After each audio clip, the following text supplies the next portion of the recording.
And so now we are up for session 12 of the Sphere Power Campaign, questions unanswered. So it is now the evening of Eliant II. Sun is not quite down yet, but it's definitely dusk.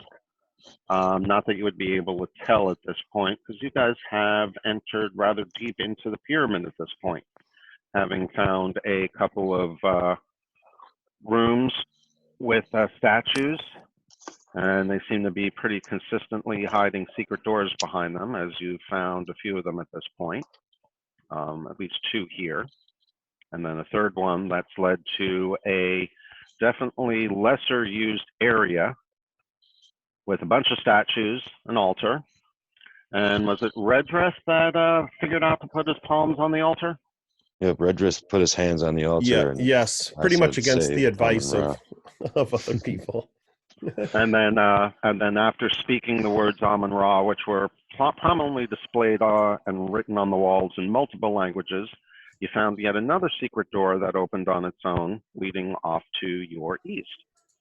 And with Mizram trailing behind, you guys are now exploring this 30-foot passage that afterwards turns to the north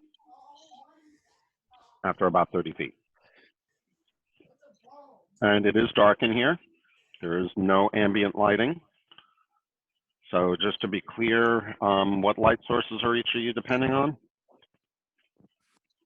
There was discussion about Redrith running his dancing lights and how we were going to move forward with that. Have you thought on that at all? Yes, good point. Give me a second.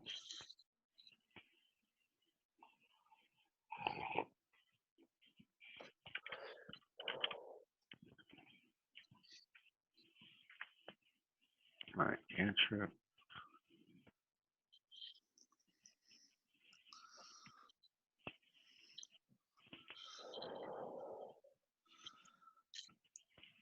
There is no limit on cantrips you can cast in a day at 5th edition, is there?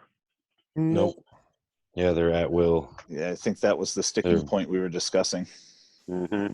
It doesn't show a limit, and it doesn't show... Let me clarify. It's not a sticking point for me. And, you know, normally material components are meant to provide some additional limitations, so you can't just walk around with it up all the time. But that's a good point. Of phosphorus is not very specific. Not to mention you have the spell focus rule, which basically allows you to negate that. It does require concentration. Yep.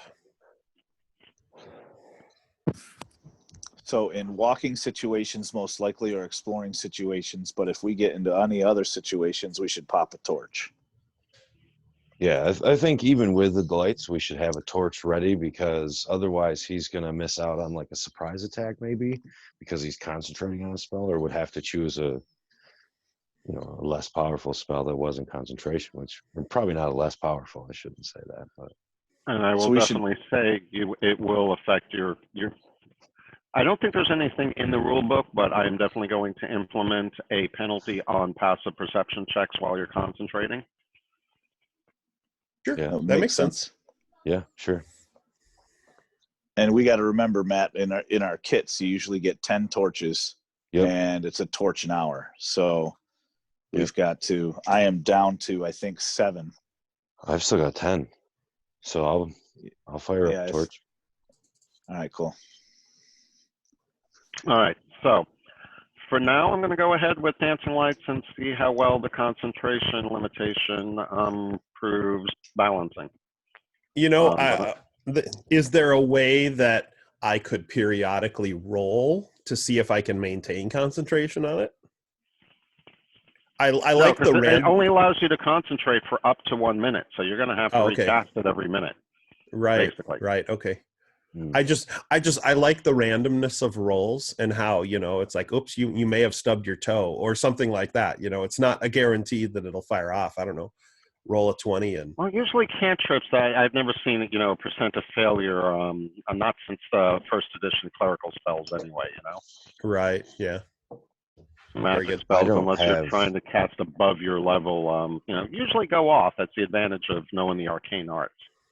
Right. But yeah, I'll find more opportunities for you to roll and that I can respond to.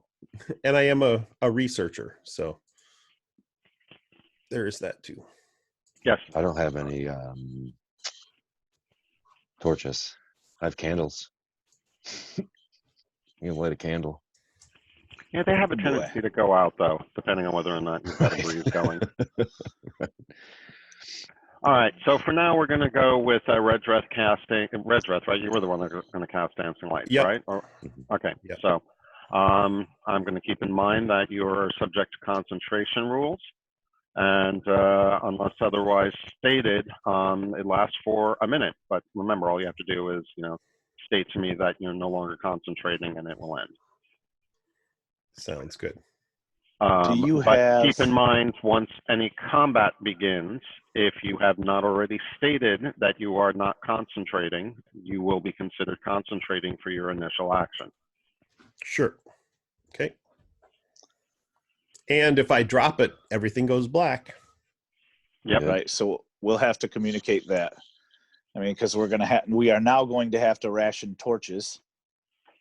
So, and you have something of your ability allows you to cast light on an object, correct? Like have a light source come from a certain spot. I am going to throw in one little caveat to all of this that I think actually will impact and is completely within DM discretion. Obviously, since it's concentration, you can stop the spell at will. No impact on your actions or anything else like that. However, making a conscious decision to say, hey, everyone, I'm going to turn off my spell, however you choose to notify them, making that notification and then dropping your concentration intentionally is going to be an action. Okay. That makes sense. Now, you'll still be able to either move or do another action, but that will be one half of your action for that round. Yay, Alex is about to get on. Or at least she's connecting to the desktop, so we might slow down a little bit.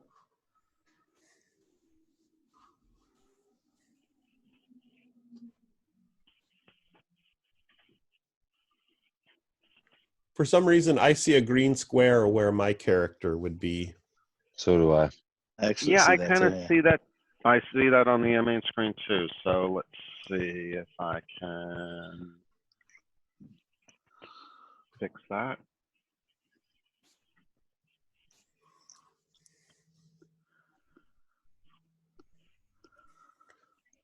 I could always just pull out the sun blade and light it up,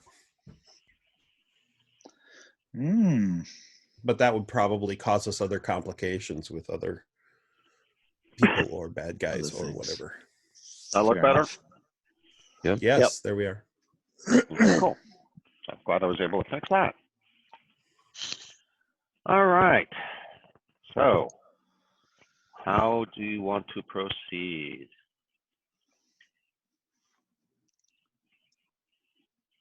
Let's go peeking. Stealth, quietly. Okay. So, so let's see. Torchlight. So the dim light in a 10-foot radius. That's it. That's the limit on it. It's not a 30 or a 60-foot view. You get 10 feet with it. Right. Well, for each one, and there's 4 of them, I think. Well, yeah, if you want to stick 4 of them in a row going in front of you, I guess we could do that, but that's going to be kind of obvious, I would think. But if you want to go that route. Don't forget, Keith, because, like, just say someone like me or our wizard is standing in torchlight. No, we've got dark vision. Our dark vision won't work because torchlight will be hampering us. So if we want to use our dark vision, we'll have to obviously be in front of the light where basically the light is not affecting us. Now, is my understanding, based on previous editions, that a dancing light spell is not going to affect your dark vision because it doesn't generate heat, whereas a torch absolutely will.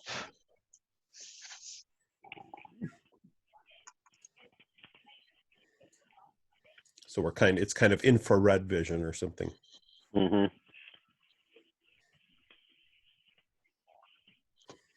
Now, in 5th edition, I know they've kind of much more generalized it, but yeah, I'm still going to say that, you know, a magical spell that only illuminates for 10 feet is not going to have that much of an impact on dark vision the way a glowing torch is going to. Hi, Alex. No, she's only on video so far.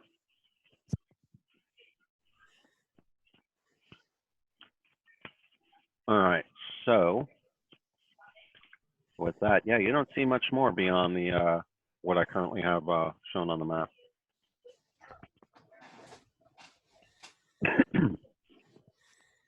I could always just throw a fireball down there. I'm sorry, say that again? Oh, I said I could throw a fireball down the hallway. Yeah, you could. What could go wrong? You guys do like grand entrances, so you know that would definitely be consistent. I have the feeling we're going to run up against bad guys that are immune to fire. This could be true. Anyway, I was just looking at items and being able to fix this. Remember how you have your coconuts of the Monte? Yes. Alex, I heard, finally. Yeah, I made Good it. morning, sleepyhead. Morning. Hi. We're going to have to send you a special shipment of coffee delivery on Saturday mornings. Delivered by man with a wake-up stick. Except we won't speak softly, not if we're trying to wake you up. Let's see here. So we were talking about lighting issues in here and debating the merits of dancing lights versus torches versus dark vision. Gonna have to figure out how to fix dark vision. Anyway, yeah, your coconuts of the Monte. I just looked up, and there are actual night vision goggles of dark vision type of things. Yeah, so we just didn't acquire any. I might have to try to figure out a way to acquire some. All of a sudden, you encounter a traveling merchant talking, night vision goggles, night vision goggles. You want to see in the dark? We've got your back. What's the price? What's the price? Oh, tag? 2,500 crown. 2,500. Yeah, or they're free if you don't mind seeing ads on one lens. That's only 50% of view. That means they're still underneath the epilepsy threshold. Right. That's awesome. Maddie, Go ahead. I got 75 or 750. I don't remember how I got 750, but I've got 750. I looked and I only got 10 gold. Holy crap. Maybe I looked at the wrong thing, but I got 15 platinum. yeah, I only have 10 gold. How do I have 750 gold? I was going to say I have 375, and I don't remember how or why. Got to look back through the logs. All I know for sure is I have 15 platinum, and I don't know how I got it. Hey. How much does that translate to? 150. That's not too bad. I'm just going to pull out my alms box and hold it out. Yeah, I've only handled out. I have one of those. I've only handed out about 70 gold, it looks like. So, yeah, we'll have to go through the logs. Yeah. I see that there's over 1,100 between all of you. I am curious if there was a number. And did we talk about it when we were creating characters? And did you say that a good number for us to figure that we had around 5th level should be this? Does that sound familiar to you at all? Yeah, now that you say it, remind me that you're all 5th level. That doesn't seem like an unreasonable amount of coin for you guys to have. If anything, it seems kind of low. Yeah, having started at 5th level, I think what we did was we got an allotment of coin to spend to gear up past basic starting gear. And I gave you each a choice of a magic item or two. Mm.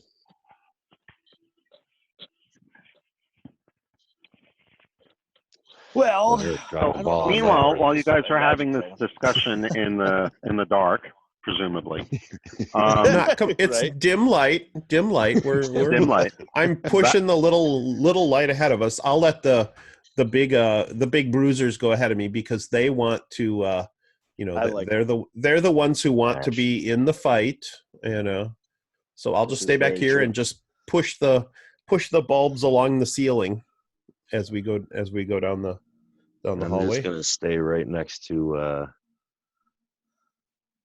Haig as best I can. I was going to point out, though, that hold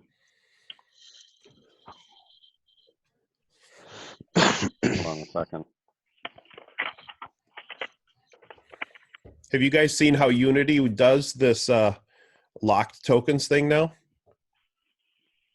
No, yes. I haven't spent any time in there. Do you want me to move you into this, or do you want me to describe what I was going to point out first? Okay, describe. No, go ahead and Do that. describe, yeah. So, like I was saying, as you guys were discussing your lighting situation in the dark, Varric, Mizram, and Kaelili all are becoming kind of aware that the area to the north, it apparently opens up into a wide or very open space because you're hearing echoes coming back from there. Ooh. Awesome. Interesting. Do we So, recognize shall I any language or anything? No, echoes of your own voices. Oh, okay. Yeah. All right. I'll definitely move So, yes, into you what I definitely can recognize see them. in the hall. But I won't Fireball would go light it up past. nicely. Use one of your spell slots, though. That's true. As Varric walks to the threshold, I'm just going to cast Detect Magic. And we That's all a light up. 10-minute. Isn't that a No. 10-minute thing? I just have to burn a spell slot. Oh, I see. Okay. Yeah, I can't ritual cast. So I just cast it. Well, that at Okay. least keeps it up for 10 minutes. So, Mhm. Yep. See if there's any magic on the floor or anything. And that that's we like might 30 step in. feet, I think, is the range on that. on which? What are we Detect using? magic. Detect the magic. Oh, the detect magic. Thank you.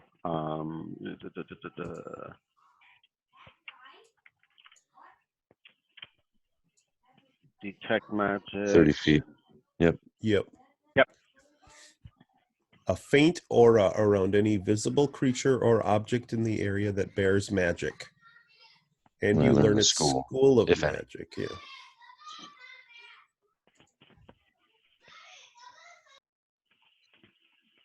All right. And let's see. That was Varric that cast that, right? Correct. Okay.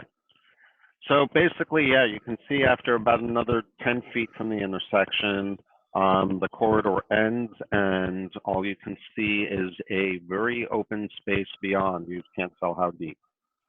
Not within your range of illumination. Right. All right. I say we go in. Let's do this. I ain't scared, brother. Take another 10 feet in. You just want to go. Yeah. We gotta go slow so Redrith can keep up.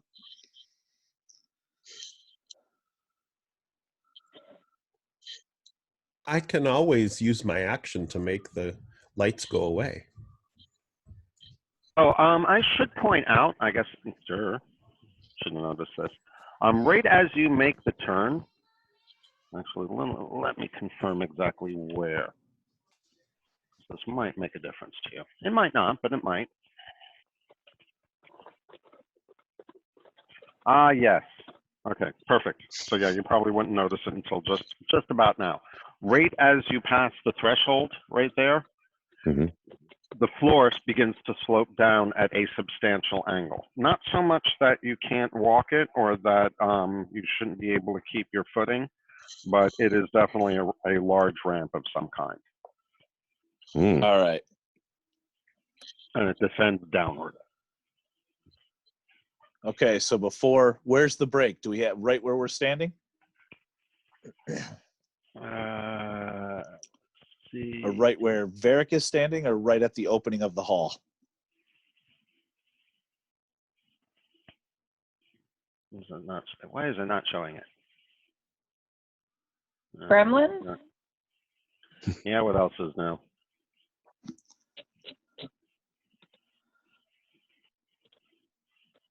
Right at the end of the hall. Yep. Those Okay.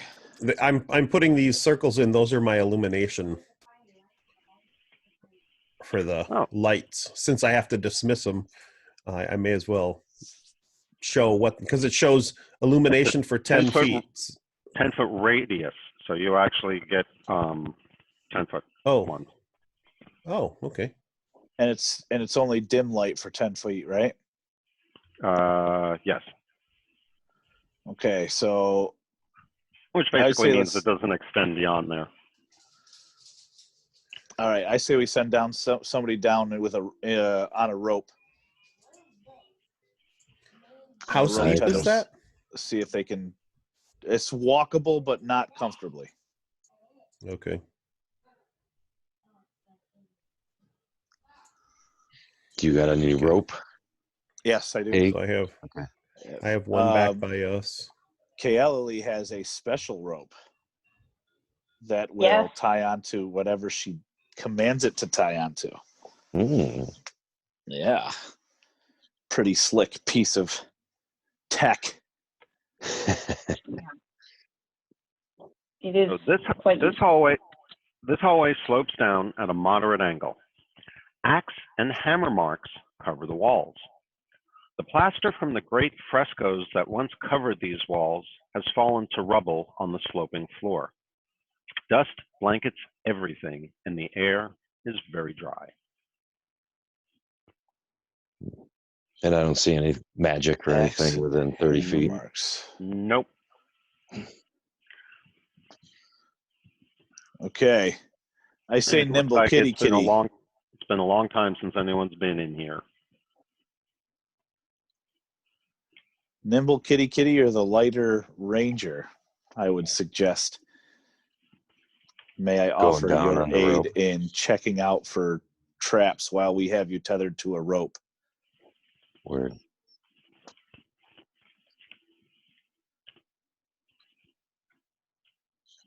Oh, yeah. We got to get back behind the line, Maddie, if we're not crossing the line. Oh, okay.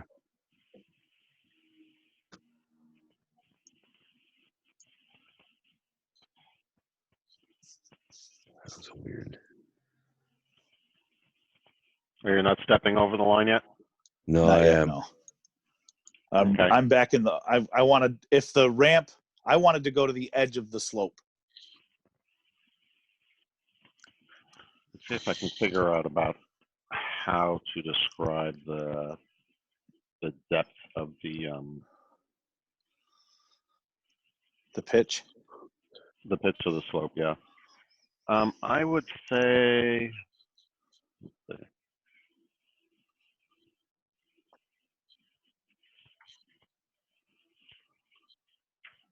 Based on the scale that I have to work with.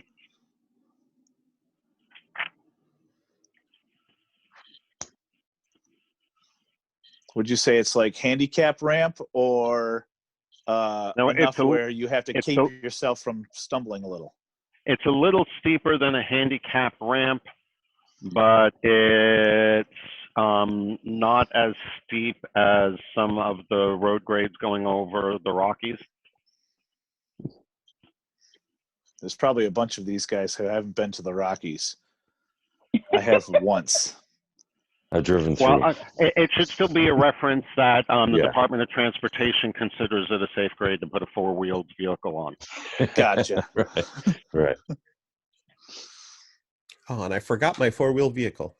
As opposed to, a vertical cliff face, which, I would say that you'll have some footing issues on. I could just ride my shield down. All right. Only if you whoop on your way down. I can move the lights up to 60 feet away from me. So, but I'm not doing that. I just have two of them up. And so I'm just pushing them out like this. So that's about, I think, 30 feet or 40 feet away from me. So.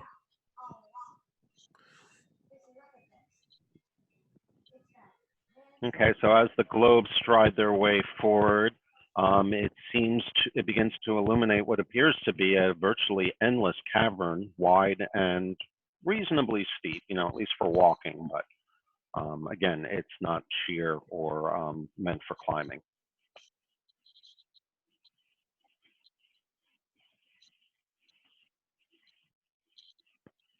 Hmm.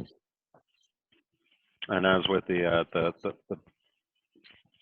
front part of the chamber, the walls are all filled with broken frescoes. The area is full of dust.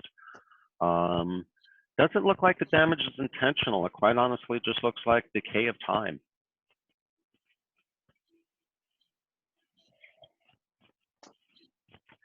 Who's going down? So I'm going to start pulling my shield off my back to slide down on it. Going down now.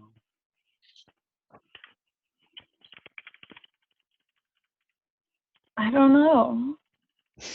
I'm just waiting for you guys to make a move, and I think, and I'll glance back and see the cat there on the other side of the open hidden door.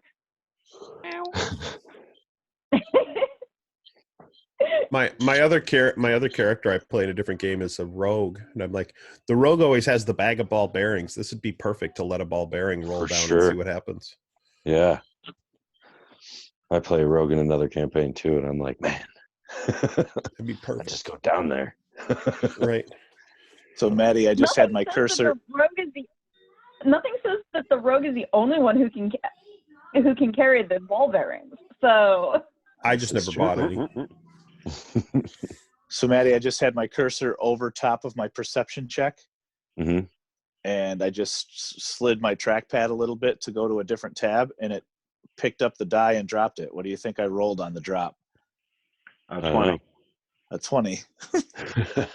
Yeah, they always come out when you don't need them. Yep. Son of a gun! Did it do it again? No, that was my original reaction. Stop wasting them. Is it steep? Is it steep enough that we would start sliding if we stepped out onto it? No. It is meant for walking. Like I said, it's a bit steeper than a handicap ramp, but not as steep as some grades in our country where our government says, yeah, you can send a 20-ton truck up that thing on wheels with broken brakes. Right. Okay. Yeah. Well, I look around at everybody else. Not as severe as that. I look around at everybody else hesitating there, and I'm just gonna step out and move the lights ahead of me. All right. I have a bottle of Cynar, but I don't know if I want to let it roll. So down I'm gonna the It definitely is steep enough for a round, cylindrical, or spherical object to roll and probably pick up some pretty decent speed. Yeah, it doesn't matter. He gone. All right. Yeah. Let's do this. Let's do this. Of course, just keep in mind that if we go into combat, my first reaction, if I just cannot cast another concentration spell, right? If I keep the lights up. All right. Correct. As I hear you talk and saying that to us, I'll pull out one of my torches. Well, no, I don't. Well, too late. Okay. Right. It's all right. I have. All right, whatever. If we run out, we'll. So I have a torch burning for an hour, Keith. Okay.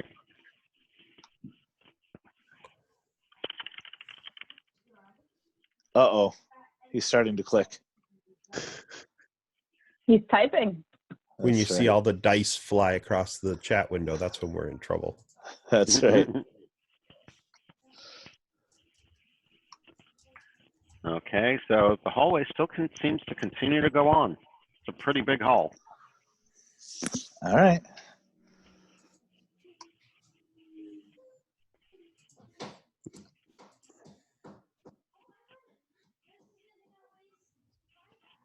So both of you are ones without dark vision, so you are constrained to what you can see within the area of the light. Exactly. That's why I'm staying within the radius. Retrospectively, though, you guys do have dark vision. You? And you're not affected by those lights. And you can see, what, 60 feet in the dark or 90? I believe 60 standard. I think I'm 60. Let me see here. Well, even at 60, your guys, those with dark vision are able to see that the hall actually, damn it, cat.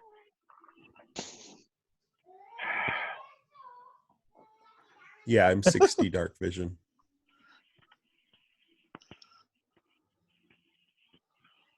You can see that the hallway does come to an end shortly thereafter, and it does appear to level out in front of a door.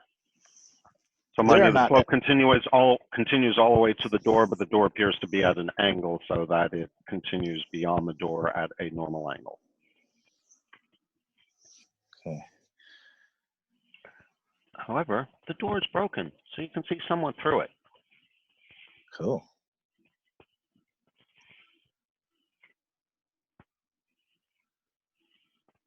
Okay, so I'll roll these lights down to illuminate the door. I also pull one a little farther over to the side.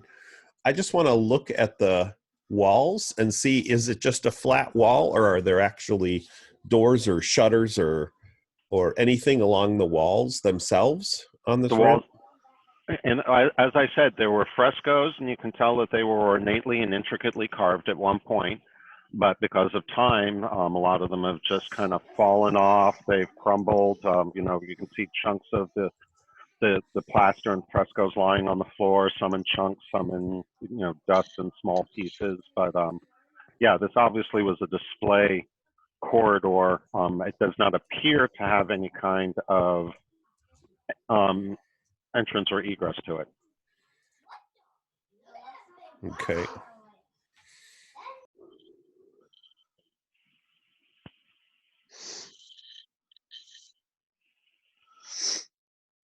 I'm actually looking up, Keith. What is a fresco? I put fresco in Google, and it's showing me a bunch of paintings. That's what a fresco is a wall painting. It's basically, isn't it usually done, you know, more with chipped glass and stuff like that? Yeah, it can be done with chipped glass. Chipped glass is a mosaic. Fresco is paint. Okay. But don't they usually aren't frescoes specifically referring to like a plaster or some kind of base that they put on a surface before they start painting? Yeah. With that said, I would like to look at these and see if we can make out any of the imagery. Obviously, they're going to be broken down, but maybe there's still imagery that we can see, giving us clues to anything. You want to play archaeologist? Yeah. I mean, well, all of the carvings have meant something. Maybe the frescoes do too. Well, you are welcome to do so. You are welcome to do so. However, I would point out that Haig's Varric's Detect Magic is going to only last another few more minutes, and he hasn't detected anything in this room yet. So, if he wants to continue on and see if he can make use of it, you guys can either come back to this room as a whole, or you can stick behind and take a look at the paintings with anyone else that's interested. And I don't want to say necessarily split up the party. It depends on how much further the rest of the party wants to go, but I'm fine with stopping at the door. How do you want to handle it? Do you want to hold behind, or do you want to continue forward for now? I've got Red Earth is continuing got the forward. Lights, so okay, one at a time. Split a little bit. Just stay within yelling distance. Okay, Elohir, you want to check these out with me? So the door is broken. Can we push the rubble aside and get through? Yeah, it looks like you should be able to do so quite easily. Okay, I would like to do that and send a light through. You do that.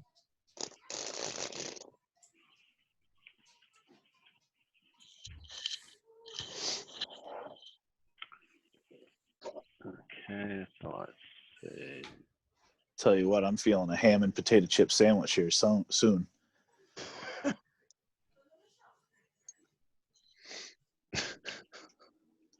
You know what I'm talking about. Yeah, that trailer park lettuce. Defiling your potato chips like that. Oh. How's Beyond that the sub, by broken- the way? Oh, sorry, go ahead. Go ahead. Okay. Being random.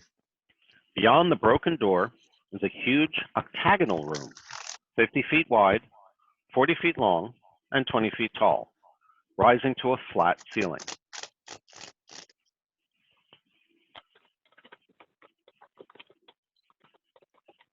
Oh my. I will. Were you able to dig into that great stakeout, Matty? I did, yeah. It was pretty good. Yeah, Definitely gonna order another one. Good shit.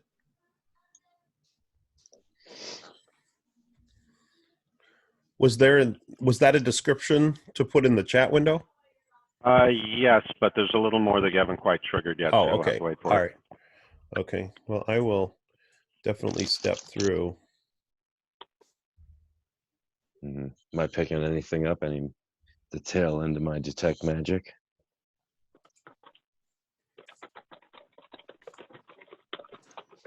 Alex, how do I do the non-player character speech again? The out of character speech. Yeah. Slash O. 10. Actually, if you already have it typed, you can either hold down Control or Shift, and it'll tell you what it becomes. But Okay, very good. Story. If you hold down Shift, it becomes Chat. Alt is OOC, out of context.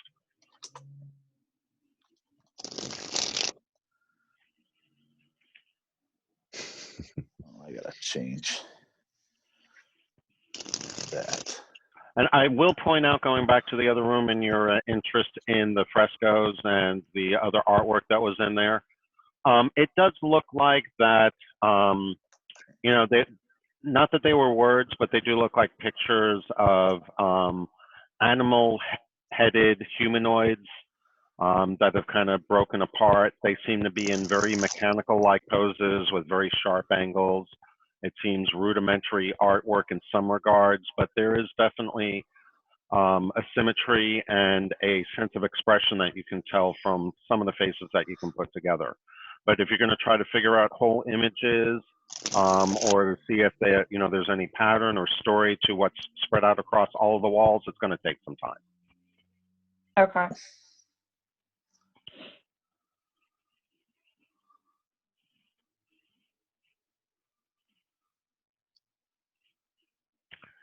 So as you move the lights further, you see that in the center and north wall, an arched corridor leads to the north.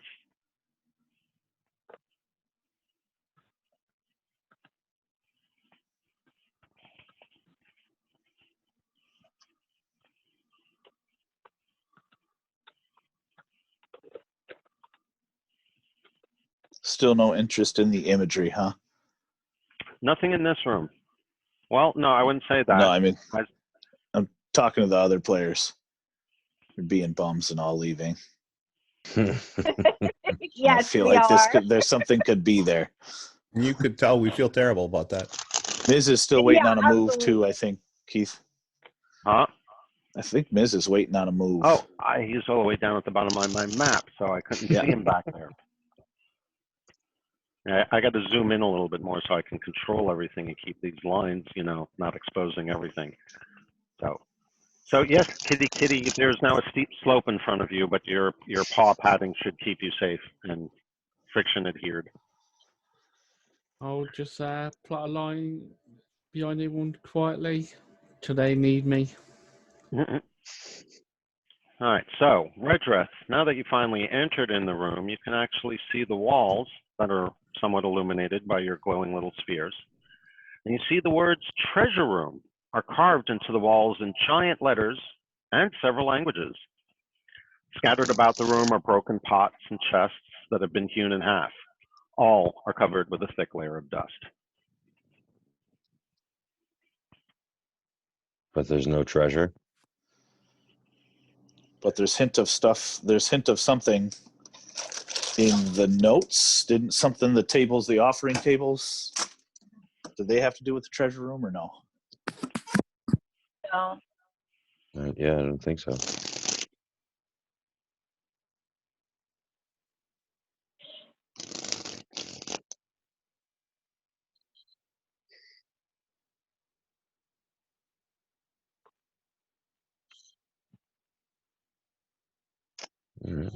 gonna. Do I see anything on this wall? I think that's. Yeah, it. By the look of it, if there was anything of value in here, it has since been sacked. And as I said, everything's covered with a thick layer of dust. So if it was sacked a long time ago. Mm-hmm. So other than the tracks that we are making, are there any relatively recent tracks, or is everything? None. There's nothing. Okay. Yeah. Not even age tracks that you can discern. Okay. So this room has been undisturbed for a very long time. Yeah. As far as each of you can tell, yes. So the Darpindi have been walking this temple for a million whatever, and they worship Amun-Ra, but never thought to put their hands on the table and say Amun-Ra. Indeed. To my defense, I have described them as rather simpletons. That's true. That's true. And keep in mind how amazed they were that you guys figured out the book. This is true. Good point. All right. So So we could- looking around the room, it's just all refuse. There isn't actually anything to find in here, or maybe. If you want to spend a little bit of time searching, who knows, there might be something underneath the rubble. But yeah, upon first glance and initial perception, you don't see anything really of interest. Yeah, I would like to do a little bit of searching at least. See if I Okay. find anything interesting. That will definitely expire your detect magic spell duration. So do you want to do that? Yeah, that's fine. Cool pictures on the wall. Nobody bats an eye. Treasure room. Everybody's like, hey, let's look around. Hey, there could be a hidden vault in here, man. There's a ton of treasure in it. History is treasure in itself, Matt. Or Hey, I totally agree, but you know. Hag, you were hired for your brawn, not your brains. This is true.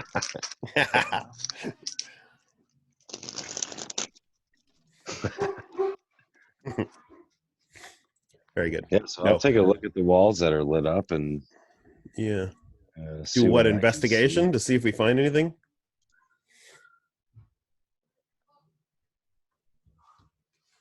That's actually what I just rolled. Oh, okay. Yeah, those are the kind of checks that I really can't have you knowing whether or not you succeeded or failed on. Because then you know whether or not you found anything or not. As in this case, did anyone really succeed? Did everyone really fail the rolls, or is there really nothing to find? And the answer is we don't know. Well, and even if you nat 20'd the roll, if the or even got a 19 or something, if the AC is even higher on or the DC or whatever of what you're looking for. Yeah, even with a 20, you should actually still be able to find anything if it's there, but you wouldn't know if you don't know that you rolled a 20. Exactly. Now, I do remember that we were warned against rampant looting. So basically, touch the quest items that we were told to fetch to break the curse, and touch nothing else. So I'm not actually interested in looking around and for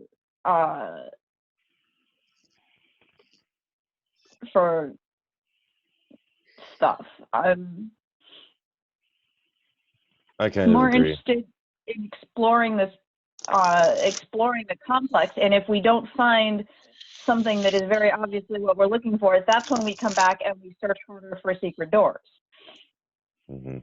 Yeah, this room being empty could be part of the reason everything dried up, stealing the treasure. And a note of reasoned practicality pervades the party.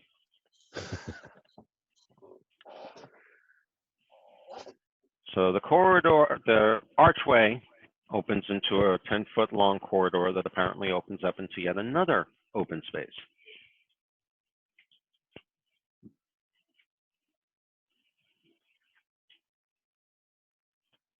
I'm gonna creep forward.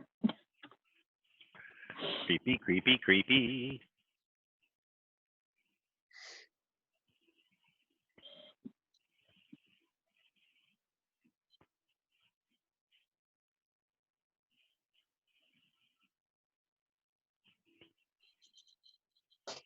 I will just keep leapfrogging the lights forward as we move forward.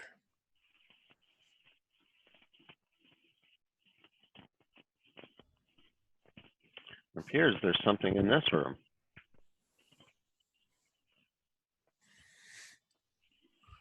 Who would have thought?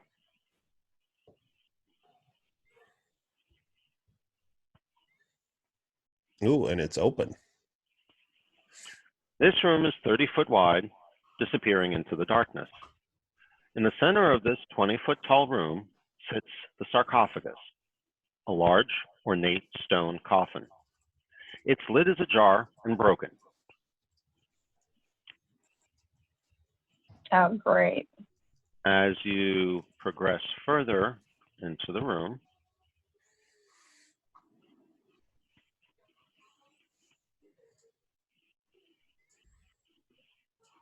you will see in the center of the north wall, ancient writing has been chiseled into the stone.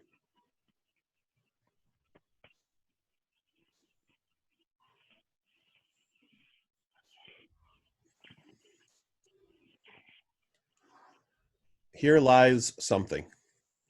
Here lies the true tomb of Amun-Ra. Sorry, I'm chewing. You want to take over, Alex? Now that you have arrived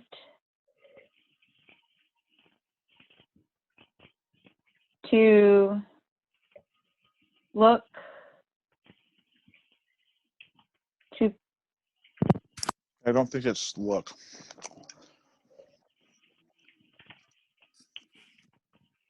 loot, maybe? I'm Late. late. Sorry, I do better when I type it.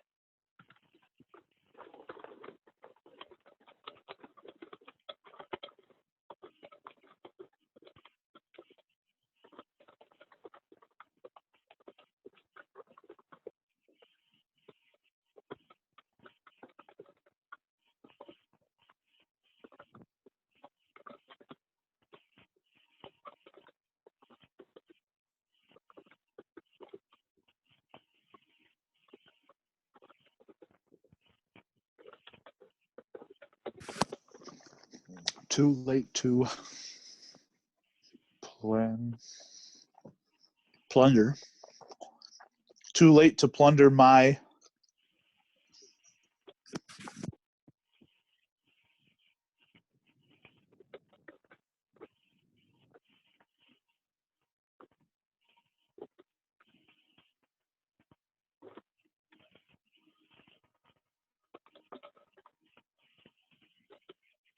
And I uploaded a copy into the Discord channel.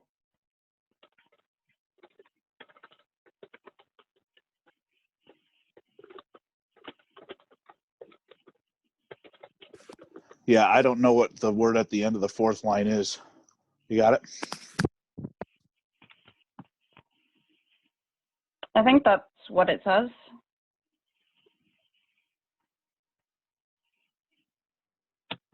Forgive my typos. I was more concerned with deciphering characters than spelling it correctly.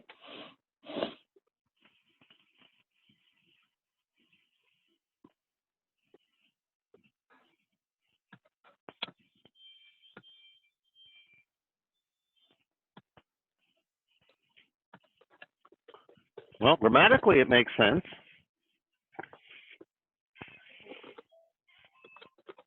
Oh, excuse me for a moment. I got someone at the door.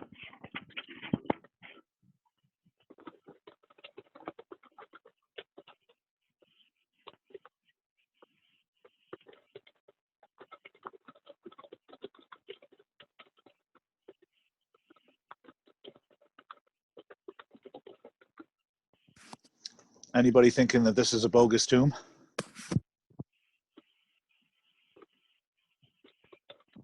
I'm thinking bogus tomb, bogus inscription.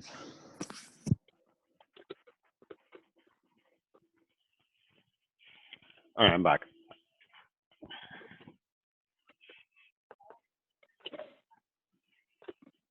Yeah, I'm thinking that this is that we should, take note of what we find here and keep going, because I highly doubt that this is everything. This is the end of this door. Keith, I want to investigate the lower edges of the tomb. I want to investigate the tomb around the tomb itself and see if it shows anything similar to the statues, pivot points, cracks where it could swivel, that type of thing. Where are we talking about? Probably around the sides or base of the tomb itself. The sarcophagus? Yeah. Okay, gotcha. Can we, on your player view, can you close the inscription so that I can see the map, please? Yeah, that might help. Sorry about that. There we go. Thank you.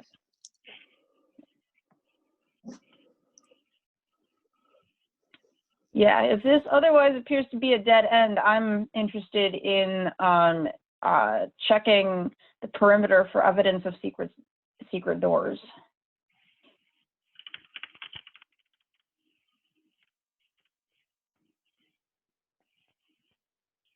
Because I'll assist in looking for secret doors. this structure is much too big for this to be all there is. It just doesn't work. It just doesn't make sense. There's got to be more to this. We just have to find it.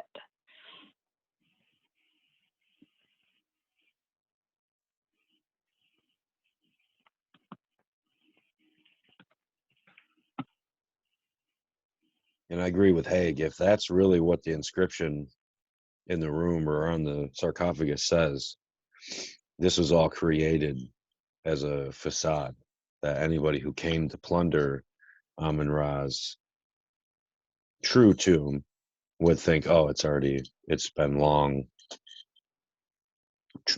plundered long ago. And there has to be more to it. There's definitely logic there, no doubt.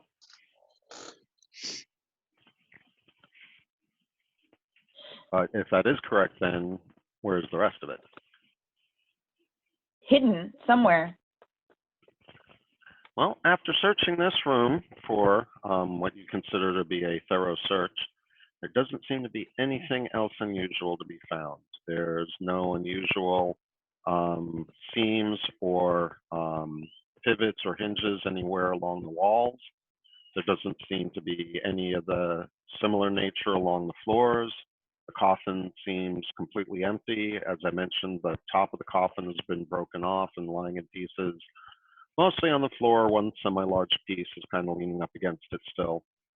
But other than that, there isn't even any decoration in here. Well, obviously, I need to look inside the sarcophagus. Yeah, even the sarcophagus is empty, just a thick layer of dust. But no bones, no body parts, no smell of decay, just musty ancient smell. Then expand the search into the next room. Mm-hmm. Because there has to be more. Yeah, I would like to look. I would like to search the bottom of the coffin to see if there's like a drop floor or something there. Somewhat cautiously, though, because this place is supposed to be riddled with traps, and we haven't really come across anything.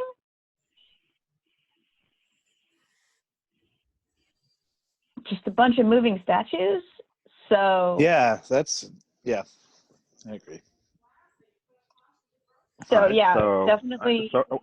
Am I conducting another search inside this room, or are we spreading out? Inside the coffin for me. I'm moving on. And yes, check the corridor, because the secret doors could be anywhere. So check the corridor and then move on into the room. My second investigation roll there was already the inside of the coffin, Jim. Oh, okay.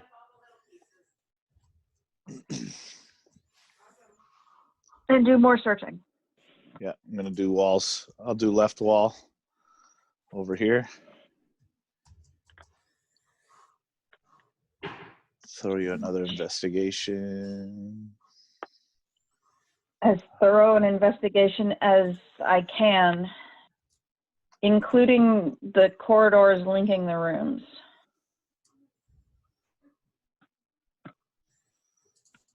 Did you want me to throw a roll in the tower, or were you gonna? Yeah, just... go ahead.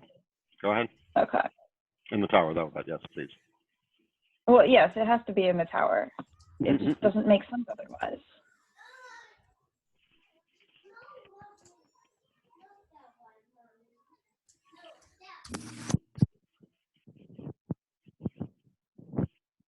You are finding nothing else unusual, including Hay going through all of the pots and stuff in the treasure room.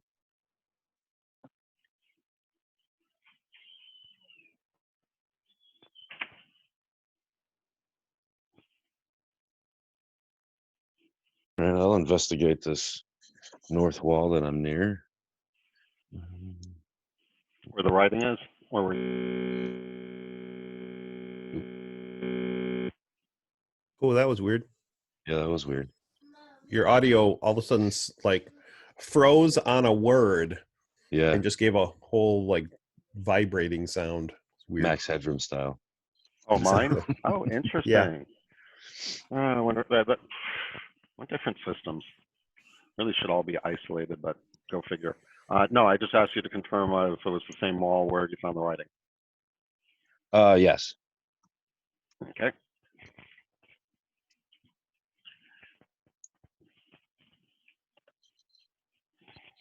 I'm curious. So Haig is just kind of wandering around in the dark out there, or do you have a torch? Oh, I got a thought torch. there was. Oh, okay. Oh, okay. Very good. Yeah, I was going to presume you put up a torch by now. Of course, Kaylee and Ms. can look around in the dark, and Ms. is going up and down the hallway, I presume, looking for anything unusual, even smelling for anything strange. Yeah, I'm just basically watching it back, just make sure that if anything goes south, I support them if they need me. Yeah, and no smell that's been left anytime recently, just the musty odor I described earlier. You're not even picking up any draft or anything. Well, I mean, my clues is I think we're going to have to go down those deep holes where we heard the water. That was my character thinking, because obviously he did drop a line about how he used his rod to stop the flow of water, but we can hear water flowing, so something not quite right there. Good perception there, Ms. Well, they're still working on poking around stuff. I'm gonna poke around with some pictures. I'm disappointed with everything else at this point.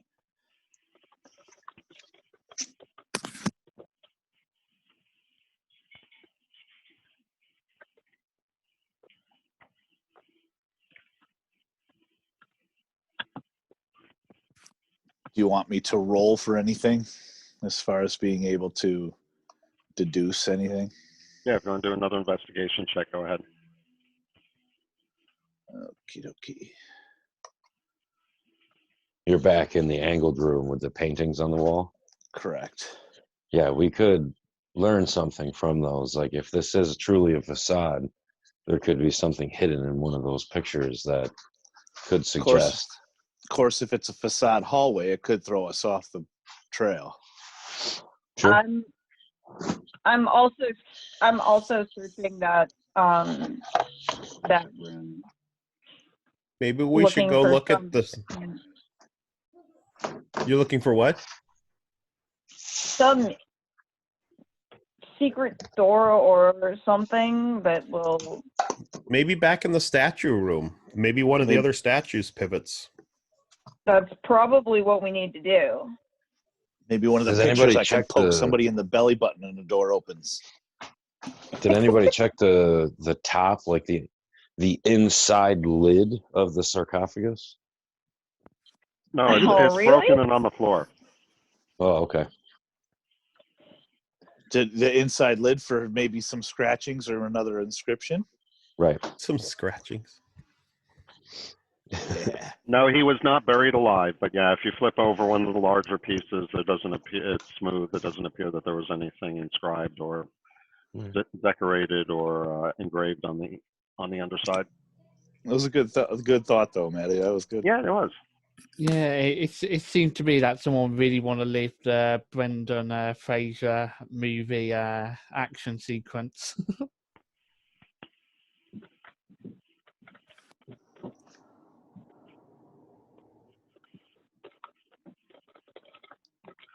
Unanswered questions.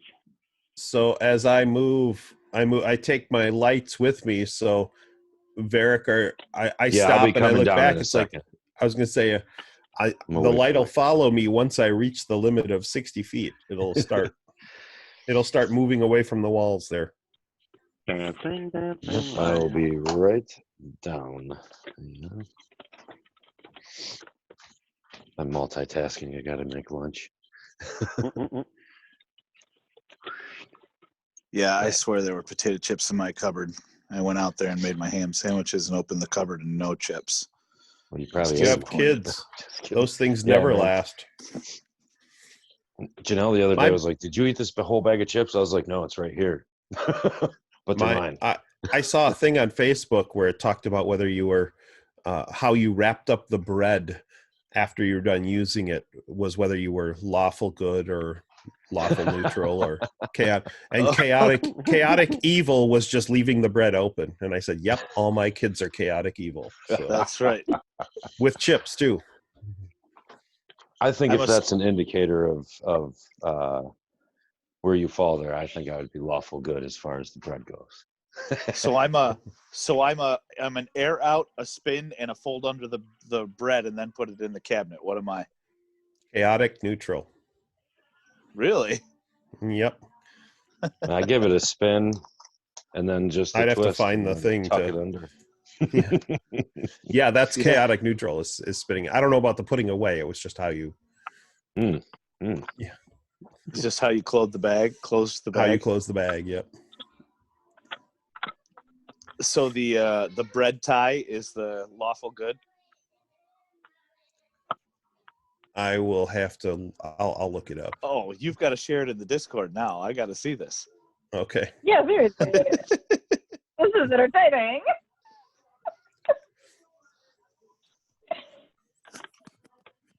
So, we finding anything in this room? In the hallway? Yeah. Nope. Nothing else interesting. Nothing to deduce from the paintings per intelligence check. Nope. Not unless you want to try to spend a couple of literally weeks, possibly months, trying to assemble the whole mural. Negative. Not trying to assemble the mural, just inspecting for signs of secret doors.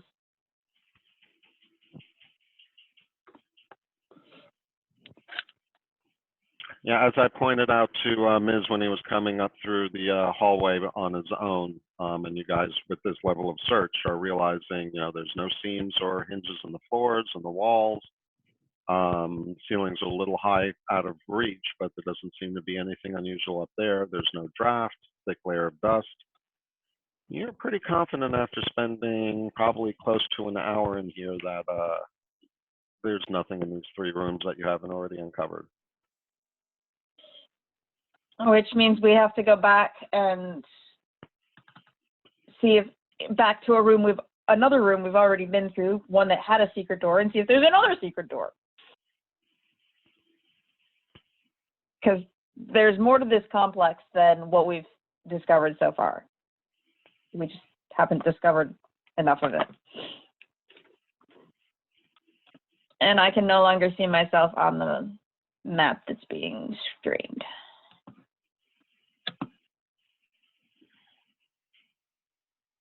Thank you. I'm going to change the phonetics up a little bit and go over to this altar, put my hands on the altar, and change the phonetics and say top ramen. See what happens. And you lose 2 fingers. And I get a heavy amount of thirst from all the salt I've ingested.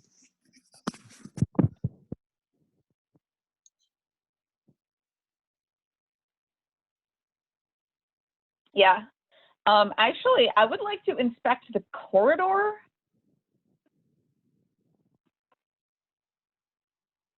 What about the between corridor? between the secret door and the room that slopes. I would like to inspect that for evidence of more secret doors. Okay. Go ahead and roll another investigation check. Because the secret doors can be anywhere. They don't have to be in a room. They can be in a corridor. This is an excellent point. So while you're doing that, I'm presuming Haig and Ms. are searching the area, or Ms., are you just heading further back down towards the water holes that we're talking about? Yeah.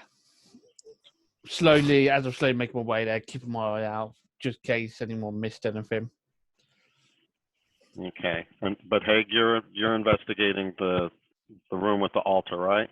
Yeah, I want to investigate the statues since I'm becoming somewhat familiar with them, and a lot of this place has been symmetrical, so I'm kind of curious about the symmetry, especially directly across from the hall we just entered. So I'd like to try, at least these 2 statues. Put your To see if right there's hand any on of the it and similar. say Amon Ra, because we did it with both hands to open that door. This is true. However, as you are looking around at each of the statues and given your prior experience, you quickly realize, actually, that the north central statue is like the others that you've run into inside the complex, and it does also have a secret door behind it. Oh, snap.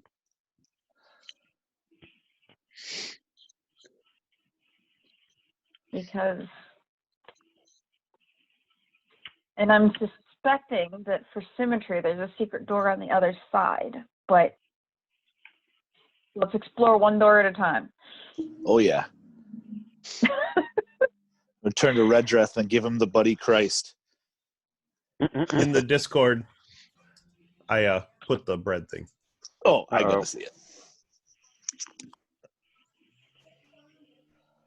I'm chaotic neutral. I dig it. Oh, this is awesome.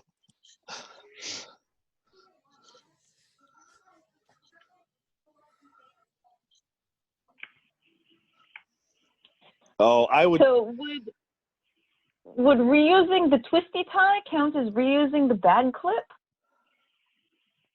Oh, you were using the twisty ties or reusing the bag clip. Right. Yep. Because the bread we buy doesn't come with bag clips. It comes with twisty ties. Twisty tie, same thing. Yeah. I am absolutely chaotic neutral. But I will say I would be chaotic neutral in the lawful good, but my wife won't let me buy a bread box. She hates them.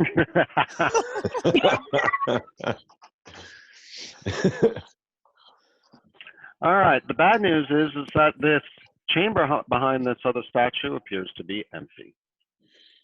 No, I'm not buying that for a split No.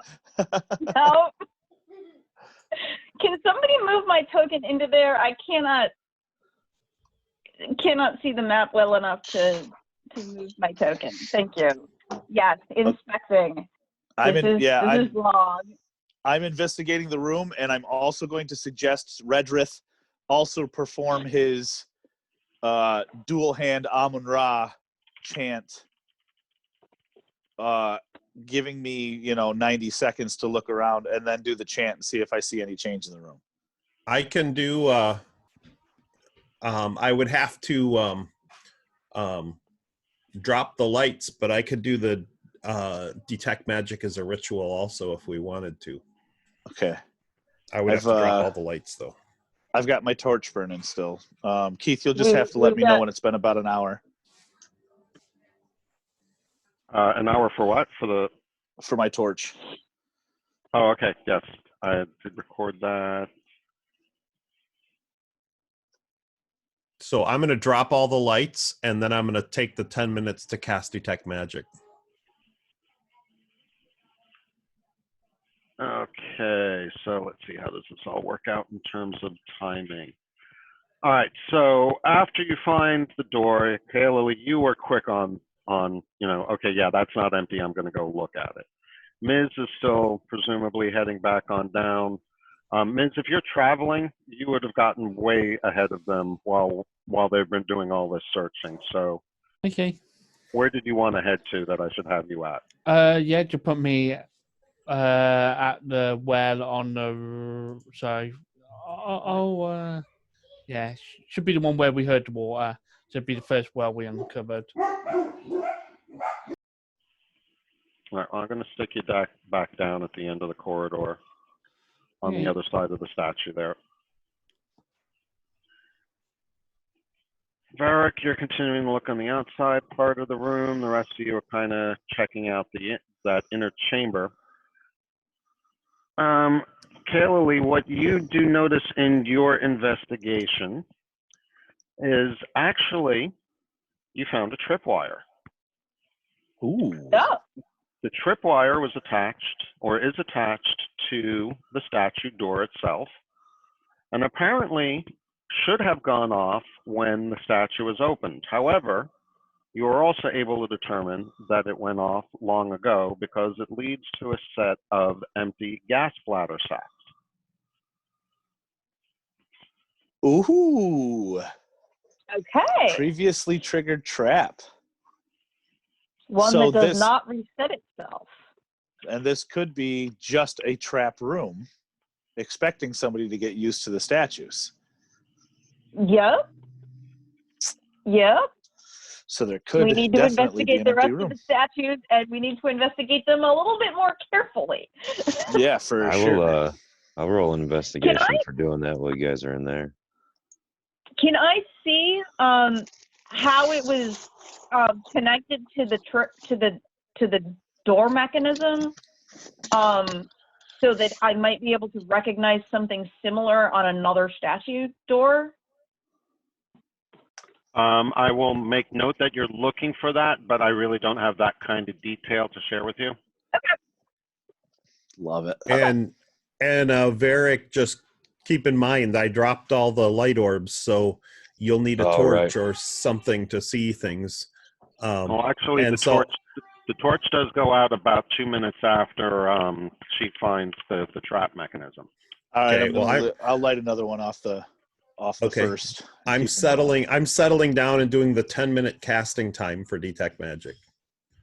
I'm down to 6 torches, guys. Then I will also work on investigating this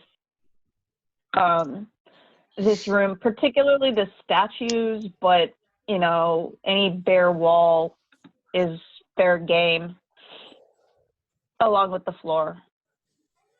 It's got to lead somewhere.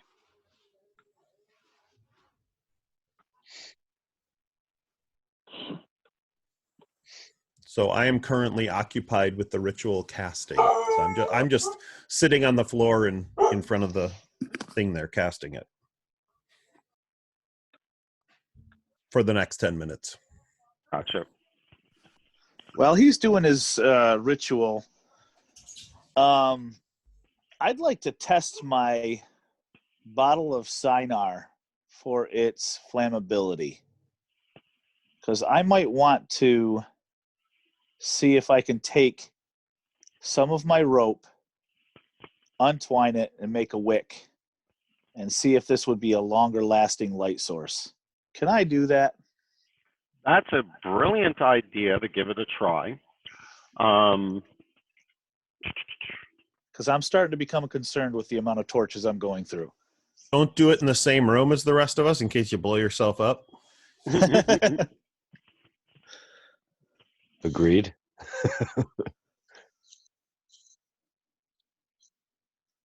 And who is that wanted to do that with the Sinar?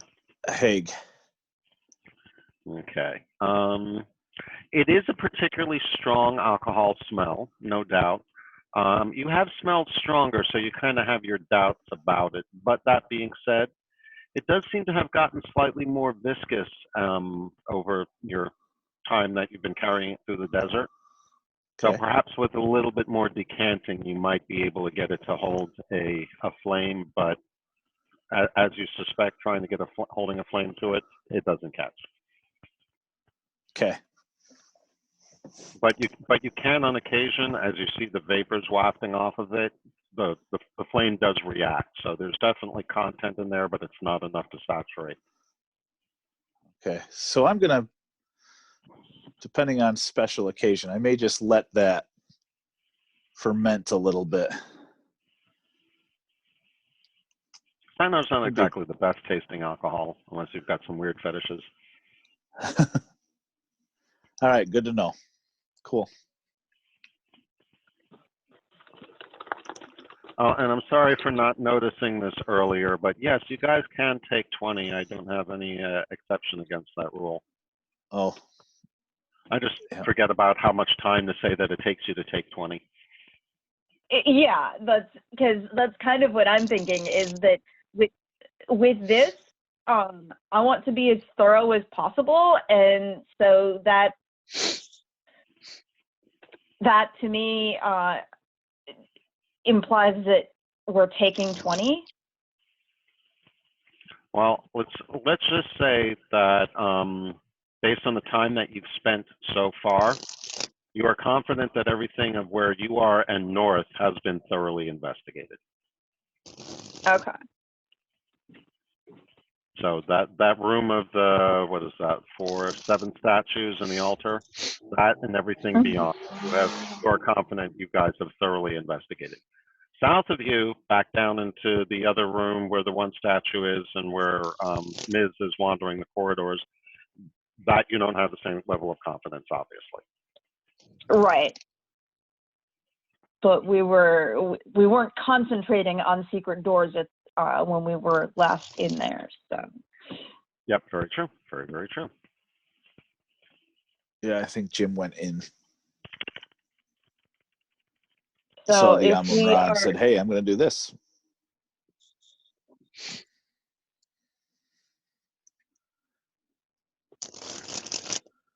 All right, so the detect magic has been cast.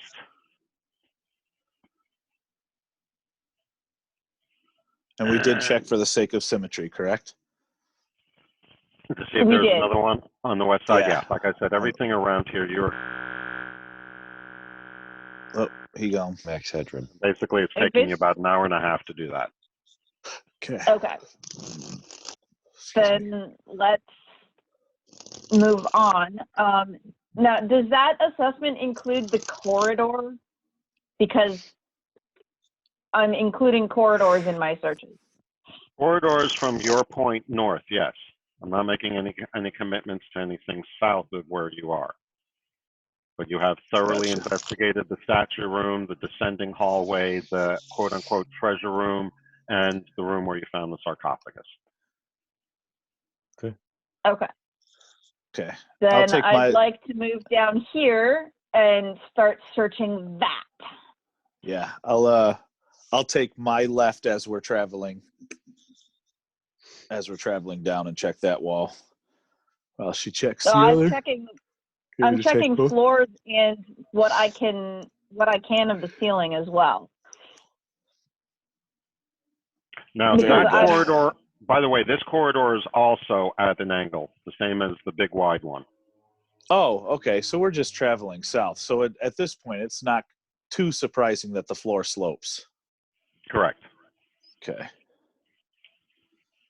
So the room is flat, but the big hallway you were in before and this corridor definitely descend deeper into the pyramid. Okay. That's not a nuance that we caught before, but that's okay.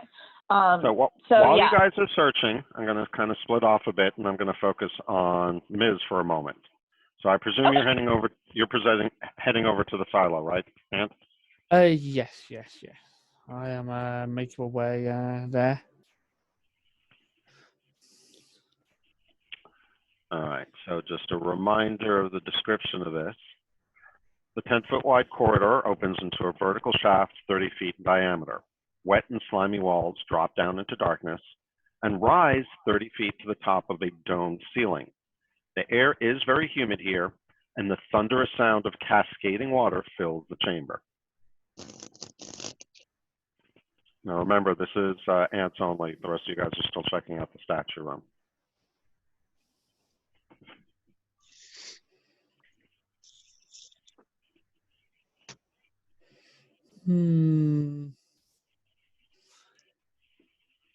If I turn myself into a lizard that had the ability to climb down walls, would I be able to go down there safely?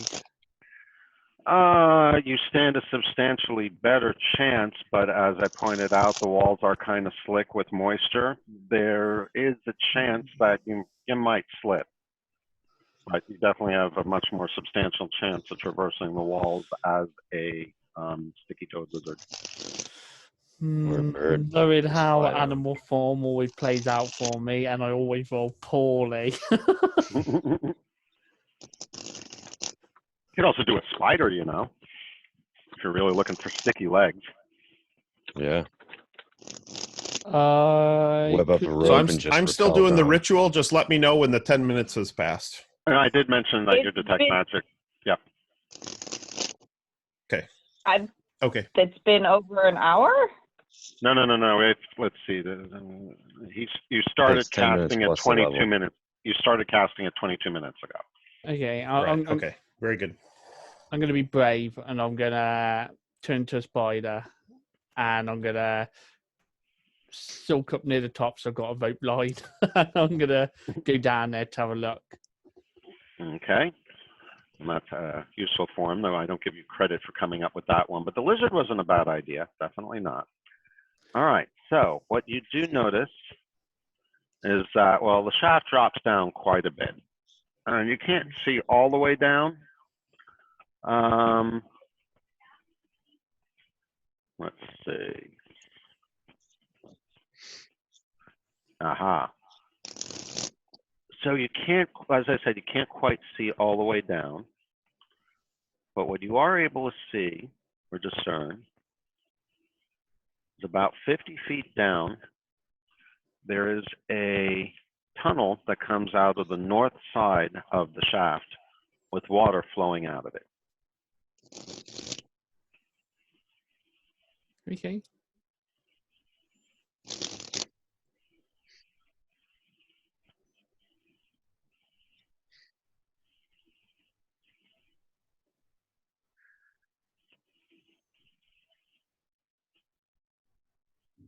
So I'm gonna head back down the hallway, find Mizram. Well, these guys are. I'm more interested in searching my way that way.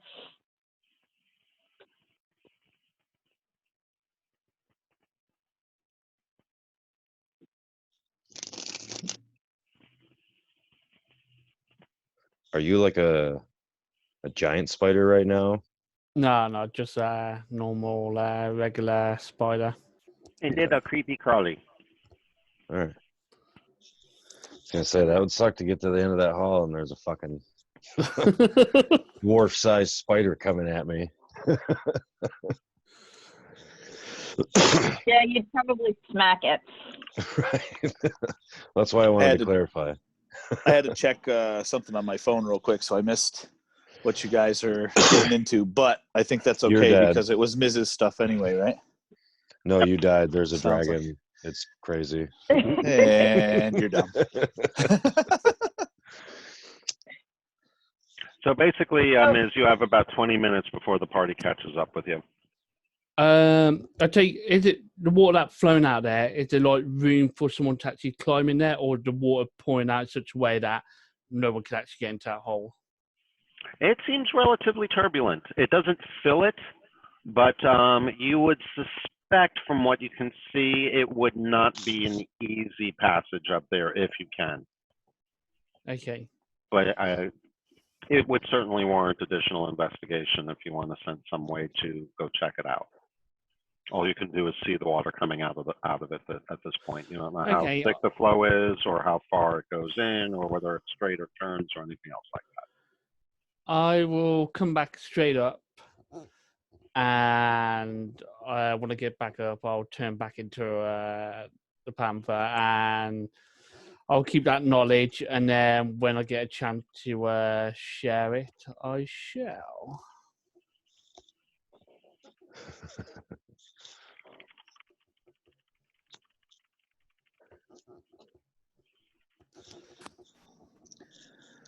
All right, so moved If you everyone can up. spider, do you have the ability to web? Like, could you dangle yourself down into deep holes? Being that web spinning is a biological ability, I would say yes. Do you know what? I'm half tempted just before turning to cat, just to make a quick web, so when they try and look down, they walk face first into it. Can you turn yourself into a front side cat and spider butt? Mid transformation. So yeah, searching on the way to find the cat. Do we find anything? No, you do not. Okay. See if I can. So none of the other statues moved? Nope.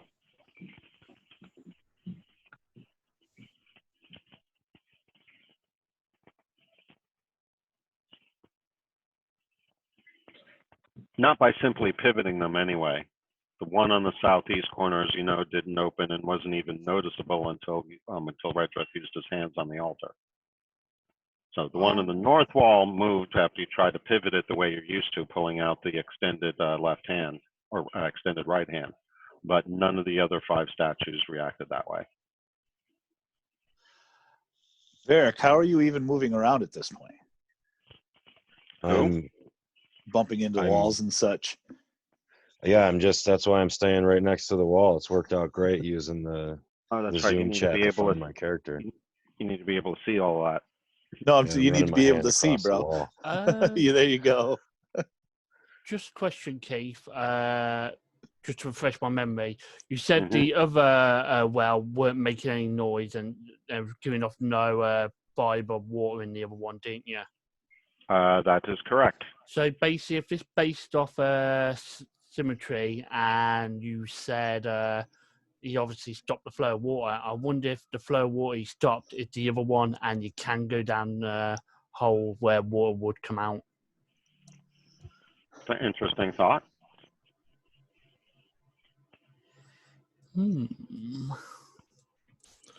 I will point out, Kitty, the sound of water does sound really good about now. Oh, awesome. Yeah, it's been over a week since you guys have seen any sign of fresh water. Ugh. Yeah.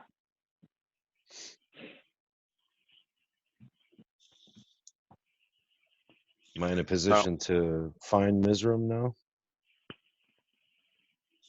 Or am I still... Yeah, you come down the hallway. You see him there. He's resumed panther form.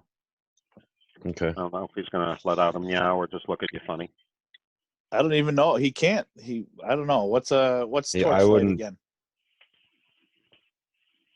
Yeah, I can barely see. Like, I got my hand against the wall, so if he put up a spider... Oh, that's right. Yeah, without the lighting. So, 40 feet total. 20 foot bright, 20 foot dim.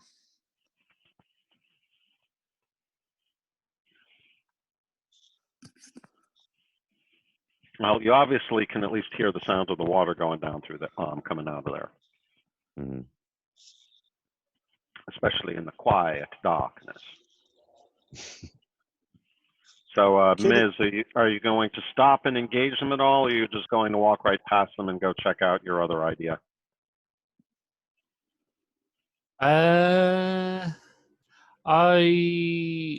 There's no way for me to examine the other one because I'm obviously all out of animal changing. So I'm gonna have to hope that my companion is brave enough to explore themselves, or wait for night time and then obviously secretly tell one of them.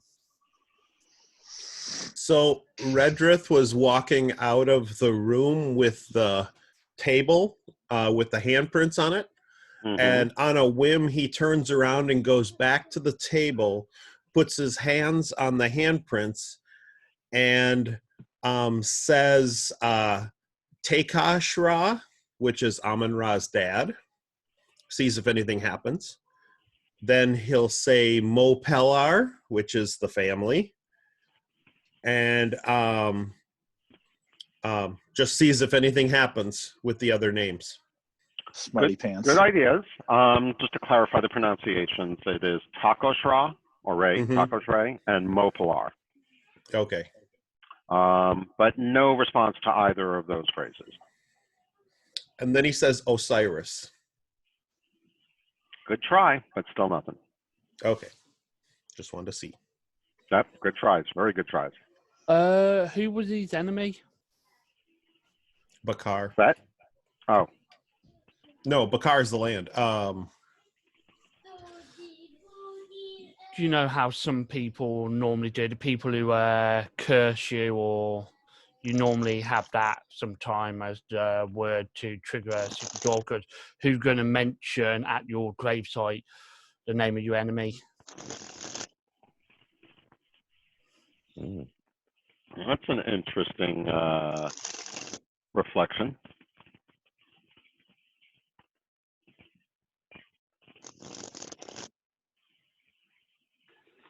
All right, so what I'm going to do, guys, since it's 10 o'clock, and it's actually, I think, the longest we've gone without a break, I am going to call a break. So we'll meet back here at 1:15.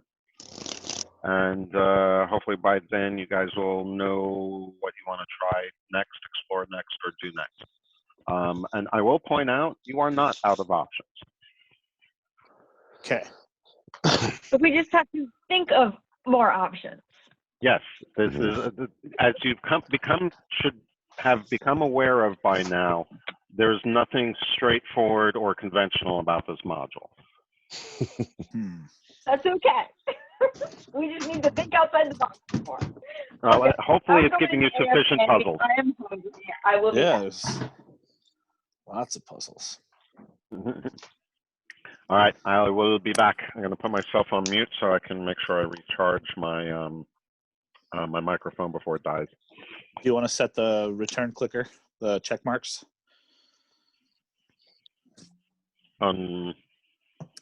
For everybody's return, for the ready check marks. Oh yeah, I guess I can plug that in now. And you guys can also toggle yourself as AFK up on your character. I always cover that with my character sheets. That's why I usually never do it. But Yep, I forget it too. All right, see you at 1:15. Right, catch you on in a bit then. Mm-hmm.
Okay, I am back, gang.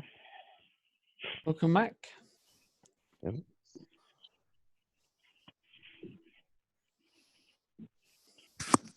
Matty. Hi. Yeah. All right. So, what have you guys decided to do next? Ready for out for delivery, buddy. Jim, are you there? Not yet. I don't know if I told you, Matt, but Jim is the guy who got me into Stormlight. Oh, no shit. Yeah. That's cool. Yeah. Yeah. Let me see. Let's see if we can track him.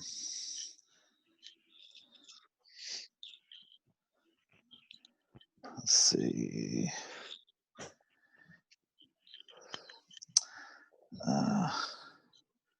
It only says out for delivery. Let's see if I can get anything on. It's TBA, which I think is the code for Amazon, which it won't show me anything. I think. Yeah. It's not going to show me anything different than out for delivery. Right. It's getting loaded. Yeah. The dude hasn't fucking scanned it into his truck yet. Well, it says 1 to 3:30. Okay. Delivery somewhere between 1 and 3:30. So. Mm-hmm. Yeah, I'm waiting for a delivery too today. Good old Amazon, you know. Oh yeah. I know. I actually found a place to buy minis, so I bought my last few minis like from a store because I'm like, man. I just can't believe how expensive they've got. Online. Well, dude, people print them out and it only costs them like 22 cents to print one. And then they'll charge like $25-$30 for a single mini. Yeah. I'm fine with like the Warhammer stuff where you get like 10 of them for $40. Cool. You know? Well, that's the way they used to be. 40 is crazy. That's the way they used to be. When we the were doing Nolzer 4E. stuff or the Nolzer's Marvelous Miniatures are pretty cheap. Like you usually get 2 for like $5 or $6. But it depends on how anal you are with your minis, because I'll spend 2 days just cleaning all the flashing off the Nolzers. So, and those are the Wizards of the Coast brand shit. I had a couple sandwiches, thank you. Well, do you remember back in the day when you used to be able to buy lead miniatures from Game Workshop for about $20? Right. They I've got used to be a able to get lots sorcerer too. I'm working on that's made. It's like I don't know what the hell it is.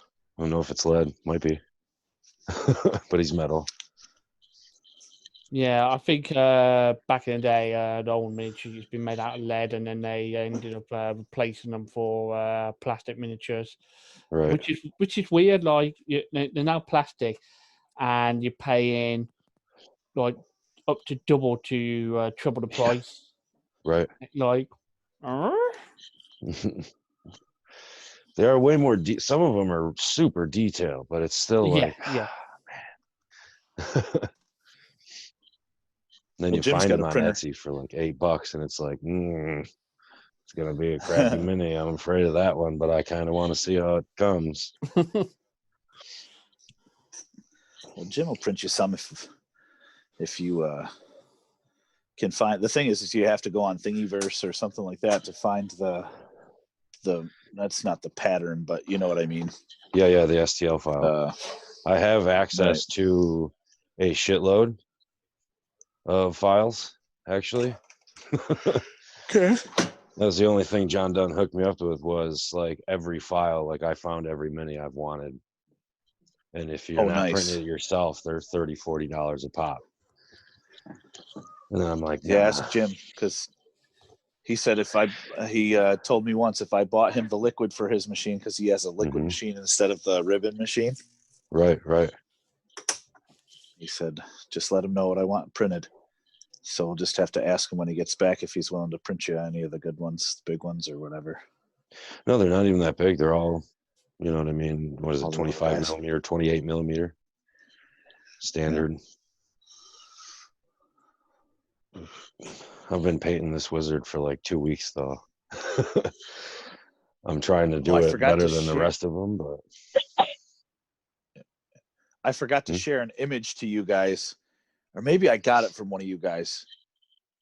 Somebody sent me a dice tower that's a mimic. It's the treasure mimic chest. It's dice got the tower. teeth and the tongue coming out. yeah. Mhm. It's so cool looking. See if I can find it, and I'll share it to the group.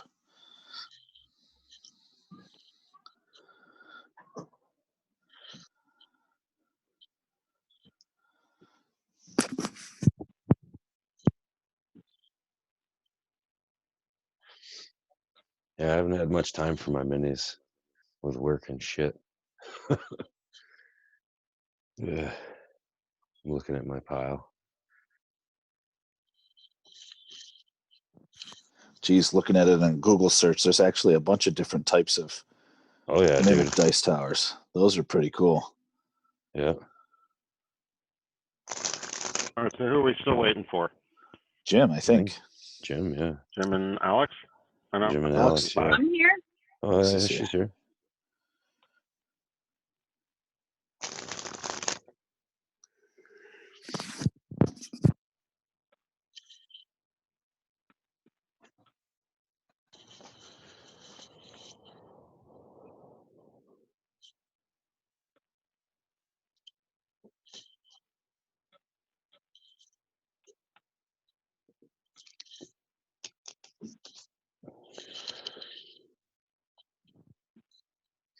All right, well, while we're waiting for Jim, what are the rest of you doing? Well, I can't see very well, so if I know Mizram walks by me, I'm just gonna put my hand, because he's a panther, right? So I'm gonna put my hand like on his shoulders Yeah, you and let kind him Okay, lead me I'm around. back used now. to him lurking around. I was just getting ready to come back and realize that the neighbor kids are coming over, and I've got our solar cover laid out across the lawn, which will look like a whole bunch of things for them to jump on. So I had to go roll it up off to the side. No problem. All right, so still waiting for what you guys want to do. Did we search this room yet? And did we search that corridor? The corridor to the north, yes. Which room? The room with the one statue? Yeah, the room that we're in. And the corridor that Mizram is coming out of. No, neither of those have been intensively searched yet. I would like to search them. Am I seeing anything with the detect magic? No, you are not. Okay. I will take now that I've got the detect magic going, I'll walk down to this end of the corridor and just look down in the shaft and look up and see if I see anything magical resonating with me. I'll go with him. I can see in the dark, so I don't need the torch or whatever. But I'm just looking as long as I've got the magic lit, I just want to see if I see any glows around anything. So I'm just kind of pacing around the various rooms, taking advantage of the short time that I have this detect magic running. Just as a reminder, the description of this area is pretty much identical to the one at the other end of the corridor. It's just that there is no sound of rushing water. Okay.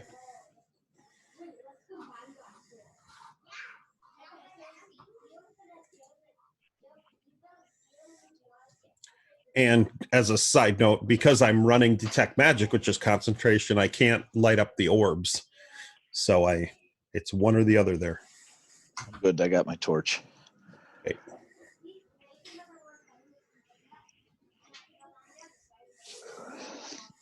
Is there anything I might be able to run my rope on or tie my rope to?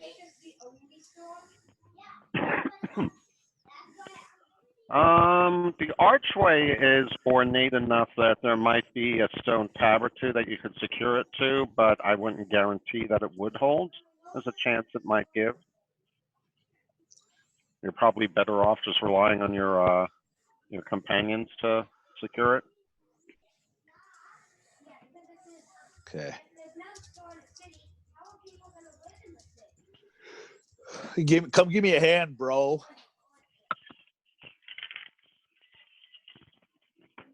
So I only have 30-foot range on detect magic. I don't see anything in that shaft.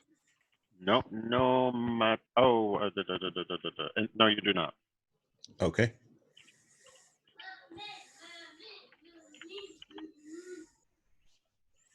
Then I will On the way. I will walk to this end and look the same in the other other shaft to see if I see anything. And I have 60-foot dark vision, but just 30-foot for the magic.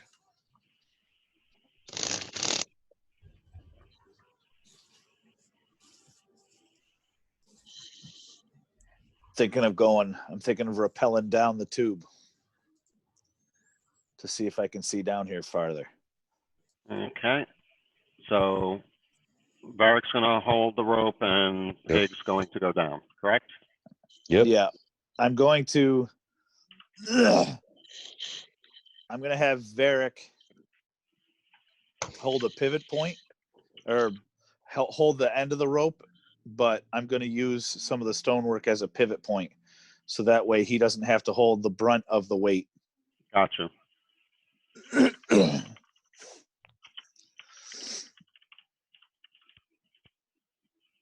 I'm going to hang on the different pieces of stone, see how sturdy they are.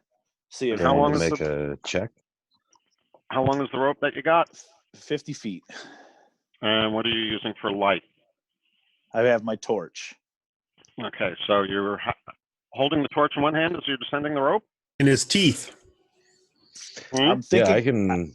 I I'm down think to what do a check to like slowly like have the rope That's- wrapped around me and just slowly like drop him down it. Right, that's my idea. I'm going to tie it around my waist, pivot point around one of the stonework, a little bit of the stonework, and have him control the descent. So I'll have one hand on the rope that's tied around my waist, one hand on the torch so I can see. Gotcha. Okay. All right. So. And I see nothing magical in the other shaft. No signs of magic in here.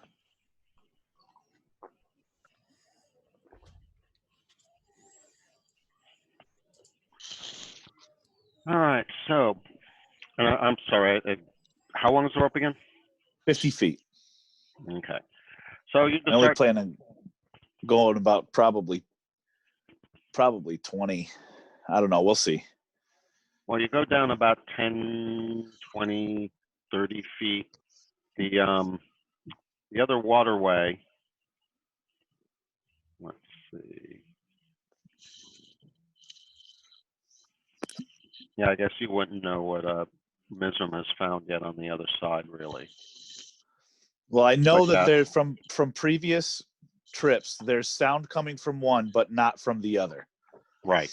So you come down on the other side of the well over here. There is no sound over here. You start climbing down the rope, going down 10, 20, 30 feet. Still no sound. You don't see, even with the torch, you don't see any sign of any other entry or exit from this shaft. Okay. And let's see. So what's the light range on the torch? 20 feet. 20 feet 20 feet bright, 20 feet dim. So Okay, 40 so- feet dim. So even 30 feet down the rope, you still can't see the bottom of the well. Okay. Oh. Okay. Can I see I'm any not protrusions seeing. in the walls? I'm not seeing anything magical, so I drop the detect magic concentration and I recast dancing lights. I'm going to stand right at the edge of this and I'm going to send a light as far down as I can, which is 60 feet down, and then it would go another 10 feet of light. So that would be 70 feet down. Gotcha. Doesn't reach Nice. the bottom, and nothing within 70 feet illuminates any kind of opening or egress from the shaft. Okay, how about up above us? Anything up the top? You can see that goes up 30 feet to a dome ceiling. Okay, all right.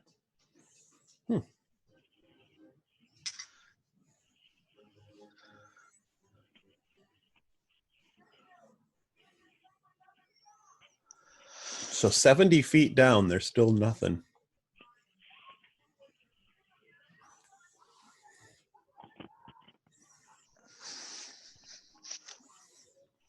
And in character, I'm just going to have a discussion with these guys. This is obviously the source, or lack thereof, of a source of water outside. It's got to be. This has to do with the water flow to the rest of the canyon.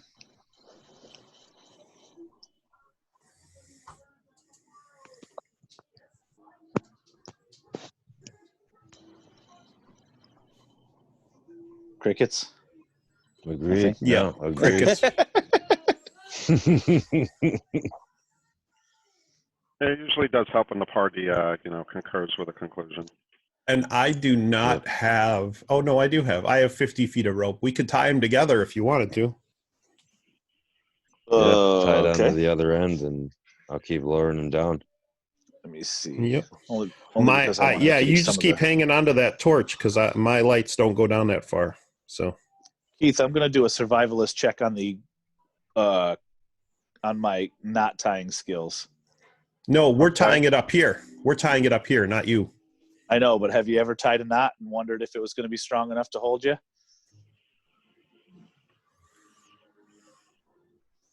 So I'm just going to my knot tying abilities. So I'm go going ahead to and see how well I tie a knot. Actually, go it ahead would and be make a mine. survivalist check.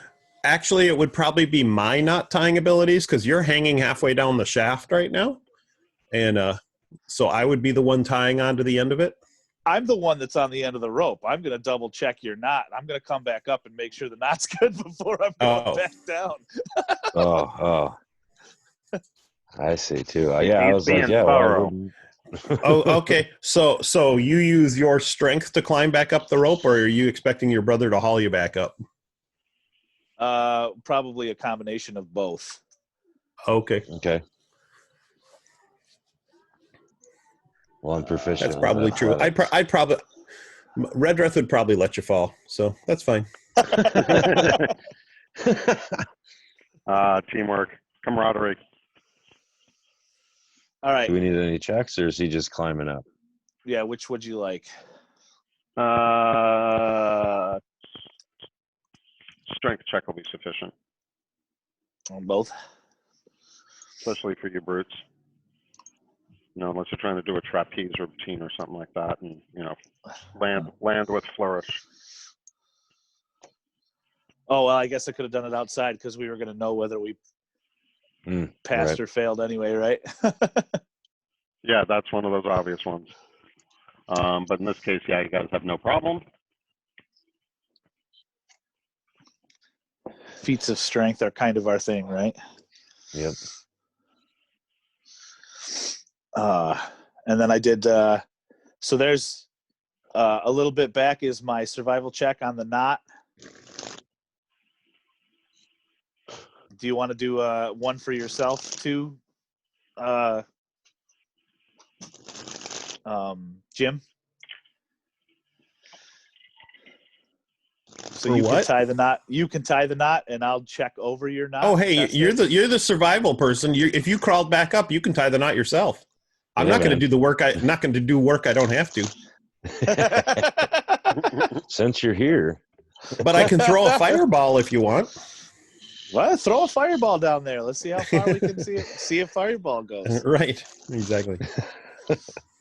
If you want to spend it up, I'm not against it in this case because that's a long drop. Just make the call before I start going down. Don't throw it after I start descending the shaft. That's all I got to say. Yeah, that could be a problem. So what do you want to do? tie your knot, go back down. Well, if he What's at wants the to bottom? throw a fireball, I'll wait for him to throw the fireball.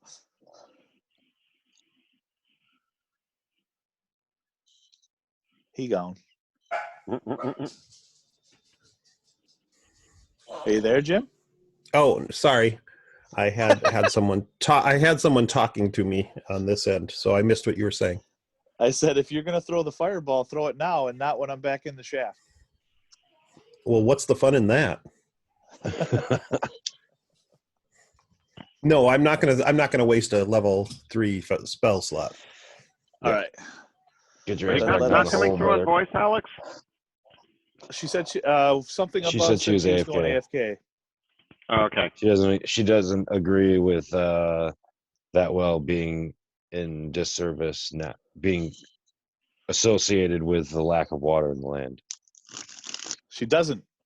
Well, I was actually referring, though, to her rope suggestion that she threw in there and just kind of figuring out how far down you're going to try to explore. Oh, so she doesn't think that the lack of water No, in this shaft I don't is- know. I don't know. Oh. She said she disagrees, but yeah, I presume that was in reference to the whether or not the water contributes to the overall thing.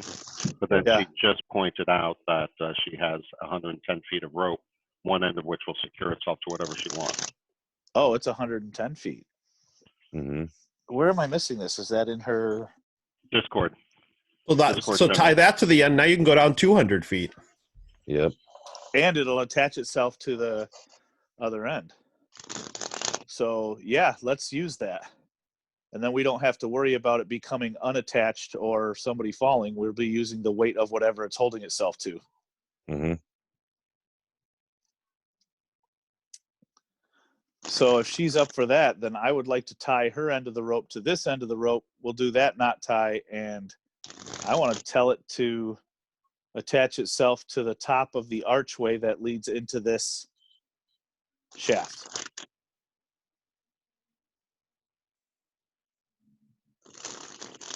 So I'll do another survival for this knot.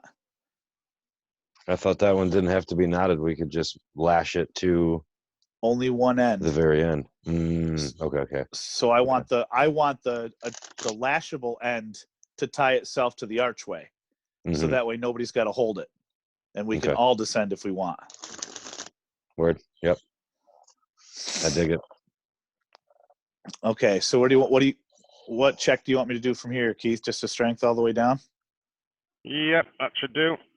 You got the knot checks already in the chat, Yep. so we're good there. And I'm going to descend.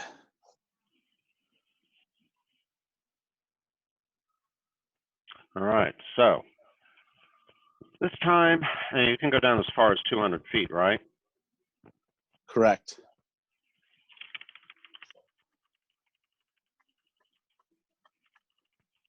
Of course, we could have had somebody turn into a spider and do it the whole way down. No, he needs a rest. Well, what you're able, and who's actually climbing down the rope or on the end of the rope? Egg. Okay, so Heg, you're able to go. Oh, and what were we using for lighting again? The torch? So the torch. Yep. Okay, so the torch goes 20 feet. You go down 100 feet before you realize that there is water at the bottom of the well, 120 feet below the platform you were standing on, or 150 feet from the top of the shaft. Holy shit. 150 feet down. No, 120 feet from where you are, but 150 feet from the top of the shaft, which is 30 feet above you. Okay. Actually, that would be 160 feet because there is a 10-foot passage as well. So 120 feet, 10-foot passage, 30 feet to the ceiling. Any access for water to flow in Nothing, there? the whole Can I length, see? nothing visible the whole length of that shaft.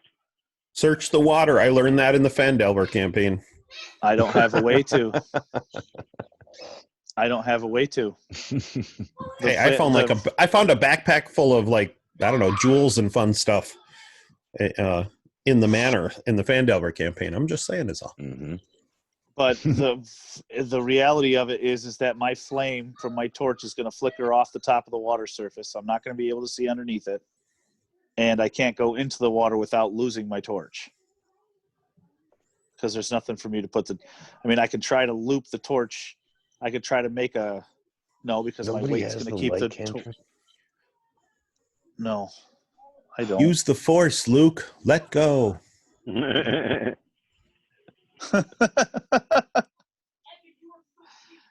Oh, what do I do here? Damn. Decisions.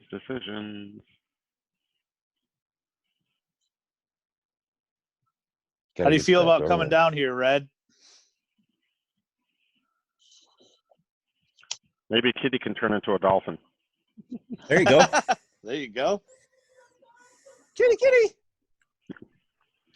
Unfortunately, this kitty do not possess that kind of ability yet. And it's getting kind of late too. Just saying, like it's early morning at this point, isn't it?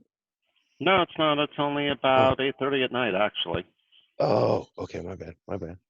We're not as affected by the weather, I think, here.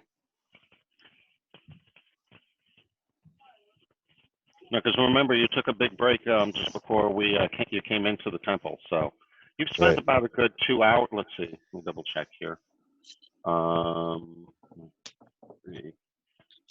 Yeah, you're on your second torch, but let's see. There is nothing on the walls there.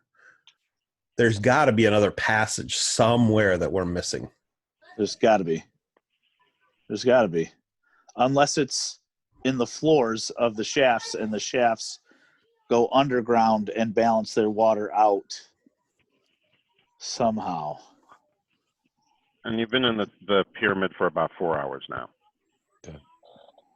Okay.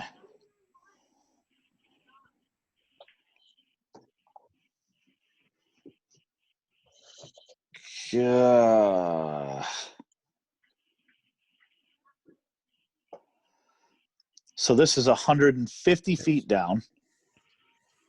Just no way that's the end. That would give me a...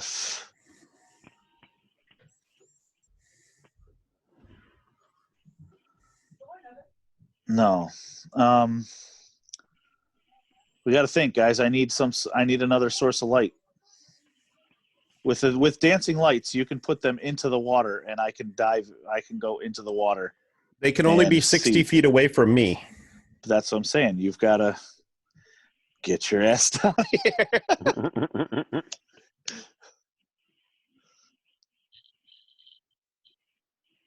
Can you come down, float down, something?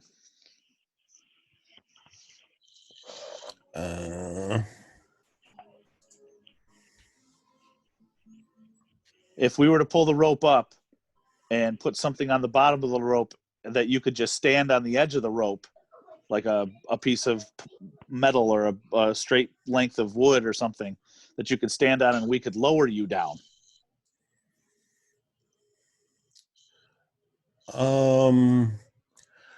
I can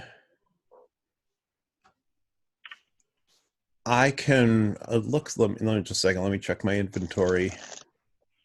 Yeah, I still have the stuff. I can dismiss my familiar and recast find familiar. And I could make it a fish or an octopus.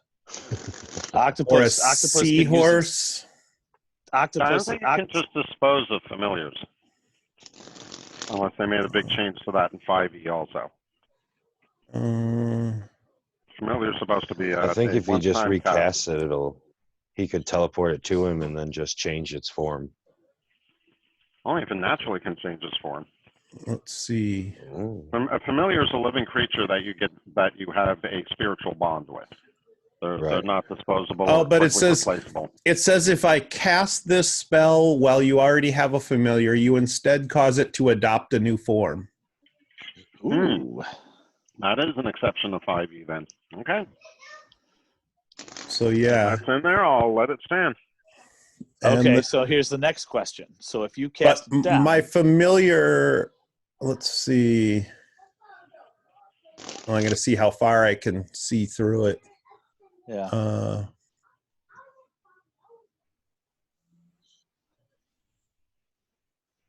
Okay, so that's only 100 feet. So I would need to go down a little bit. But yeah, so I can do that. And Alex is volunteering to climb down now. She's been feeding a lot of updates inside Discord. Oh, in Discord. Okay. I don't have Discord. I guess she's able to hear us, but she can't say anything at the moment. Oh, okay. Okay. she's willing to go down and she has dark vision, then yeah, pull me back up and let's send her down.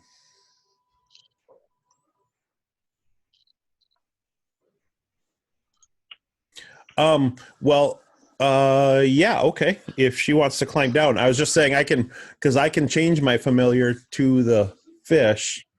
I have the ingredients. Let's see. Oh, it'll take me an hour though to redo the casting. So. Oh Yeah, that's a short rest. I've got enough ingredients to change my familiar 3 more times. Then I've got to go buy more ingredients. So we just need to keep that in mind too. Okay. Yeah, let's she's got dark vision, so let's send her down. So I won't cast that spell now. I won't spend one of my 3. Do you have a familiar like around us? An owl sitting on my shoulder. Ah, okay. Cool. And the owl, I suppose, could fly or just do loops around, but I can't. I'd have to be within 100 feet of it, or I can't look through its eyes. Right. So okay, yeah. So we can let Alex go down.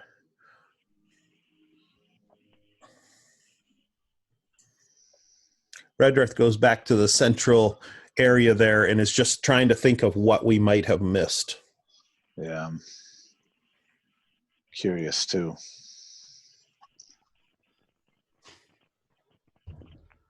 I still don't feel right about the jade statue. The question is whoever's going down, which I presume is Lily at this point, are you stopping at the water's edge, or are you planning on going into the water? And if you're not going into the water, how are you planning on seeing past the surface of the water, if at all?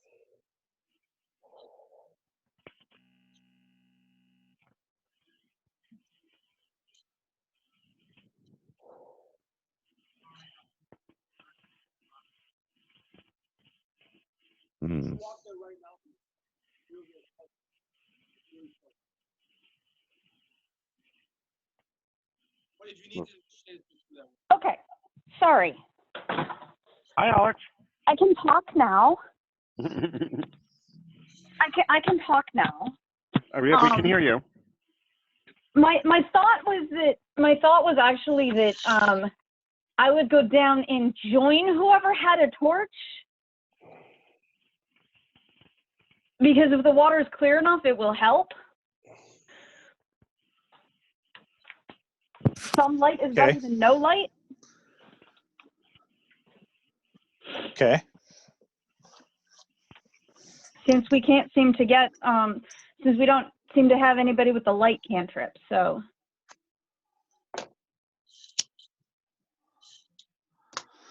It's 8:30 now. I mean, when did we take our last rest?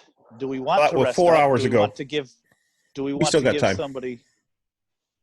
I was going to say we could give somebody the opportunity to learn the light. I can't. Cantrips can't be swapped out like that. Yeah, certainly not in this environment. A bunch of us don't get more cantrips until like level 8 or 9 either. So like, they're locked in. Okay. Unless you happen to have a light scroll, and then maybe you might be able to study it with a chance of failure. Yeah. But Haig, I offer to cast Ray of Enfeeblement on you, if that would help. No, very bad idea. Just helping out, that's all. I'll swap you a Ray of Enfeeblement for my, what is it? I want to get the name right. Hold on. I think it's Ray. I think it's the Ray of Sickness. Yeah, Ray of Sickness. You can make me weak. I can make you throw up for the next while. There you go. Oh, dude, yeah, that one's gonna be bad. Yeah, you're right, Matt. I don't get another cantrip until level 10. Yeah. So that's a ways off for me. I don't have any cantrips. So unless I take a feat to learn cantrips, but yeah, I don't have any as a paladin. I have Chill Touch and Green Flame Blade, but Green Flame Blade does not create any sort of light. Usable light. Yeah. Yeah. Yep. Can't lightsaber that shit with your green flame. Right. The sword, the sun sword, Yep. that gives off light, doesn't it? Yes, it does. Does it give off light? Oh, we also haven't thought about using the sword in any of these rooms. Oh man. Oh, you're right. Not only does it give off That's- light, but it might be a key to revealing a door. Okay. It's a lightsaber. I'll just cut a hole in the wall. We'll be fine. There you go.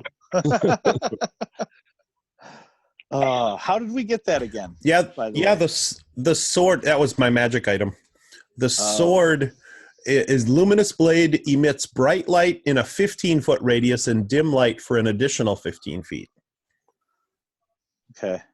So So we're Yeah, all worried about all the torches we're going through. Wait a minute. We have Yeah. one. No kidding. Burning up all my torches. and if anybody gives me lip, I can just cut them. So And maybe the Exactly. very torch, good. maybe the Easier sword than a fireball. would light up one of the specific names inside the room. Ooh, maybe. Yeah. And that's like the language you have to say. I don't know. It's a name though. It wouldn't be. Never mind. Yeah. Anyway, yeah, if you want to try shimmying down the Oh, wow. rope. It says I can use an action to expand or reduce its radius of bright and dim light by 5 feet each to a maximum of 30 feet each, or a minimum of 10 feet each. Cheese and crow. So we can basically have 60 feet of dim light in all directions if we want.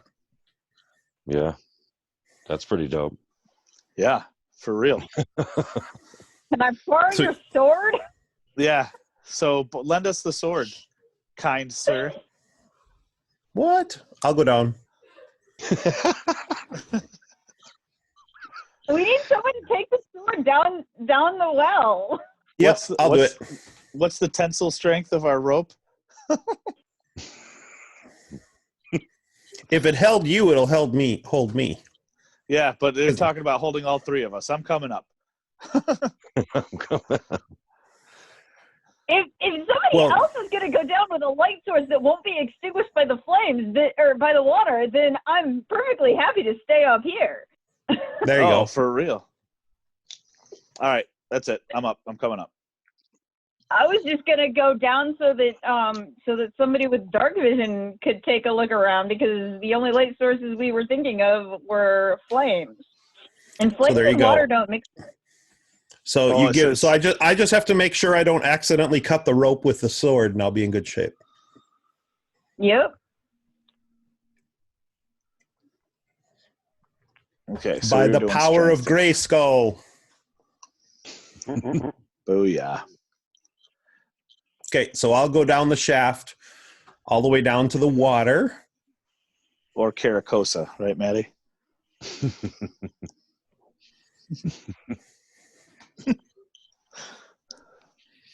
So I have the sun sword out, and I will light it, and fill the center of the chamber with light and see if we see anything. And it's radiant. It doesn't appear like water would affect it. It's a blade of pure radiance. So I will I'll go all the way down to where the water is, and then I will take the blade with its radiance and stick it under the water and see what it lights up down there. Okay. So now that you figured out the mechanics, and I believe we've got all the die rolls in place, you do safely manage to descend the shaft, 120 feet from where everyone is walking to the surface of the water. The rope seems to be holding securely. And the water, as you look at it from above, looks very, very clear and incredibly tempting looking. Looks very, very refreshing. Indeed, the smell of the humidity coming off is not unlike a summer rain on hot ground. Just you kind of want to dive into it. And as you bring the sword closer to the water, it reflects brilliantly, and you stick the sword into the water, and you can see that what's the illumination range on the sword? I can crank it up to a total of 60 feet, 30 feet of bright light, or let's see, a 30-foot radius of bright light, and then another 30 feet dim light radius. Well, the 30 is sufficient because the depth of the water is approximately 30 feet, and 20 feet down, you see a submerged pipe leading to the east. Into the east. So I will relay what I'm seeing, saying there apparently is a pipe that is heading, so it's following the corridor up above, basically, right? Correct. It leads to the other shaft. As far as you can tell at this point, it runs directly underneath the corridor. Okay. All right. So, respecting his thing of privacy, I'm going to come over here. And I'm going to talk to Ms. and go, is there anything that you can turn into that you can hold your breath for a long period of time? Any sort of fish, any sort of swimmable creature, lizard, snake? Yeah, tomorrow. You can't change again. Oh. I don't know if I know that. I don't know if we know that. So carry on, but. You probably don't know that. Yeah. I mean, the only creature Miz would know is a rat, due to him being more of a city druid than a forest druid. Rats can swim. Yeah. How long can they hold their breath, though? Pretty good, actually. They're very good at finding hidden air pockets where you wouldn't think air pockets exist. That's how they can swim through a sewage system to pop out in your toilet. Right. Ew. That's just that's yeah. Yeah, sorry. I watched too much David Attenborough as a kid.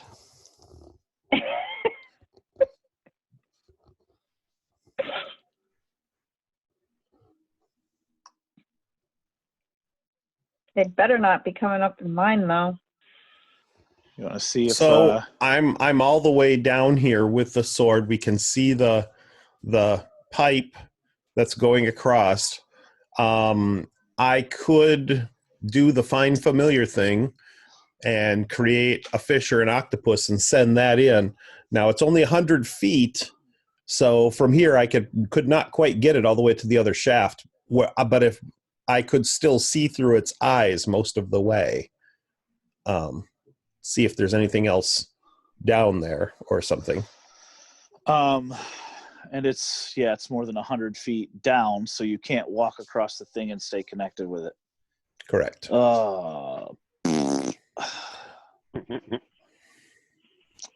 I think we go down the other shaft and see what we can see at the bottom base of the other shaft.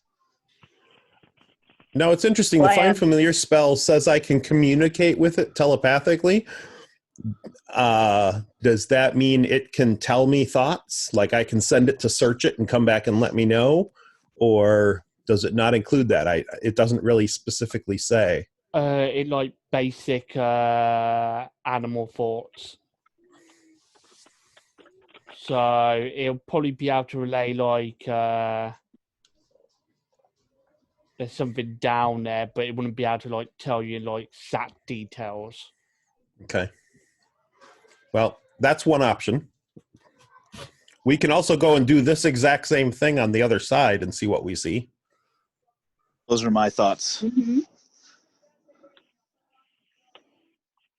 Before I burn a change of Find Familiar, because like I said, I've only got 3 left. 3 Exactly. changes. So Exactly. I mean, we would have to also spend 2 hours for you to do one change, search around, spend 1 hour, one change, search around, and then spend another hour for the other change. yep.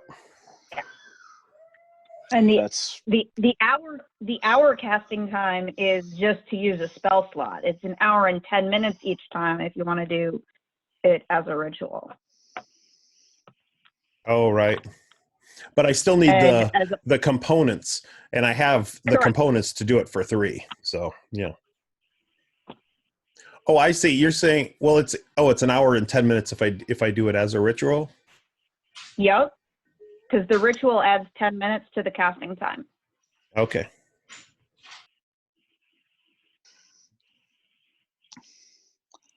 You want to check the other side? Yeah, let's We do can that. check the other side. All right. Bring him up, retrieve our ropes, leave him tied together, and go do the other side. Woo-hoo. If somebody could move me to the other side, please. I can do so. Hold on. I can't go all the way across in one go because I adjust my map and it wigs out.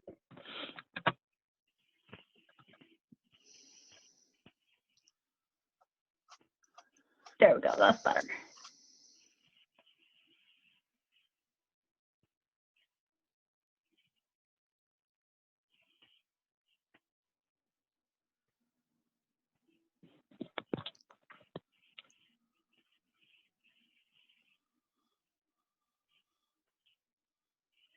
Too many damn windows.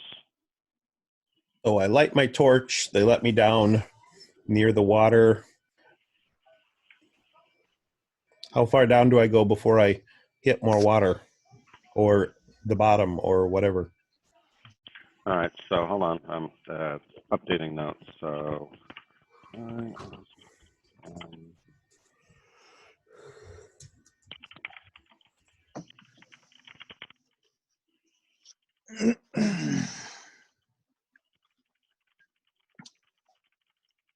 okay, so don't got to worry about the rope rolls. Who's climbing down the rope again? That's Kaylee. And No, Redrith. Redrith is going down with the Sun Sword, right? Yeah. Okay. Yep. So you go down there.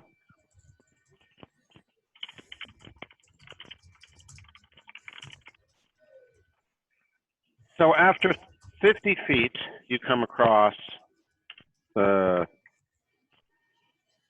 pipe or the pipe that's flowing water into the shaft, as you see over here.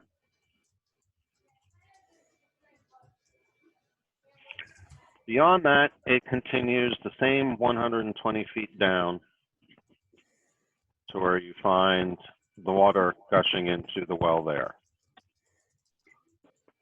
Water level is at the same level based on a mark you presumably made on the rope.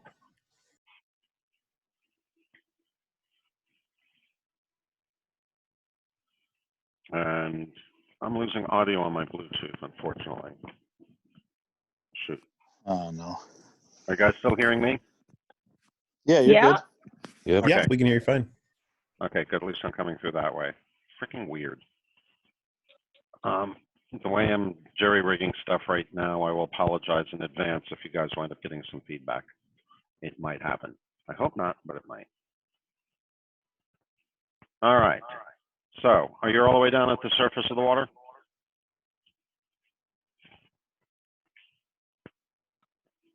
Sorry, had myself muted. Yes, I am down at the surface of the water, and I will take the sun sword as it's lit and stick it under the surface to see what's down below. Gotcha. This seems to be a little, well, it's obviously a lot more turbulent. You've got water splashing down at a good rate from about 110 feet up, and it's splashing into the pool. But the water is clear enough. I presume that as you're descending down past the water, are you just going to let it get you wet? Are you going to take a drink of it? Are you going to bathe in it? Are you avoiding it purposely? I'm not avoiding it. I'm more we're trying to find a way forward, so I'm just kind of ignoring that part, trying to see what's farther down. Well, it definitely takes some willpower because, as I said, it's been over a week since you guys have encountered anything resembling fresh water, and it's cool, it's clear, it looks very nice. Okay. But as you stick the sword into the water, kind of is clearly seen, but it does appear there is another pipe entry that goes back the other direction towards the other silo underneath the corridor that you've been walking under. Other than that, you don't notice anything else different. It's identical to the other side.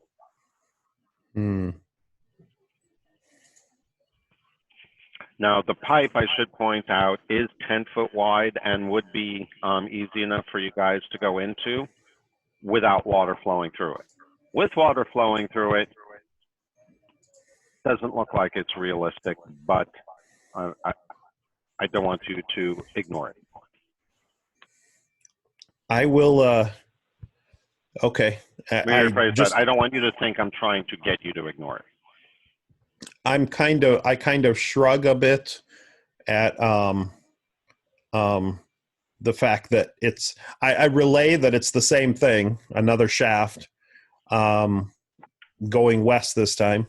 And then as I'm coming up, I'll just I'll turn the sword off and stick it on my, on the little holder. And then I will take a drink of the water as I'm coming back up. Okay. And let's see.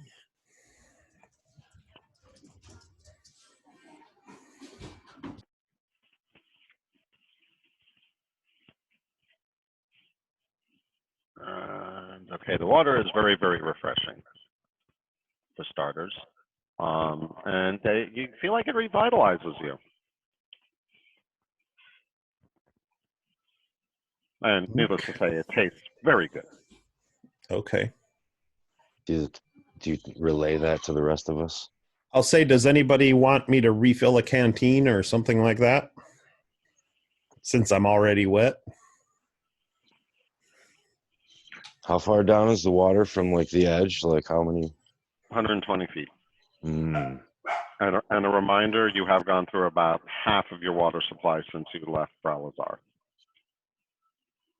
I feel like I just want to jump maybe in. not necessarily now, but as DM, I don't feel giving anything away by suggesting It's you're true. going to definitely want to take advantage of this water source before you leave the pyramid behind. Yeah. Yeah, definitely gonna hand over my water skins to be refilled. Do we notice? Does it seem to be a special revitalization, or just it tastes good? It seems a little bit more than just tasting good.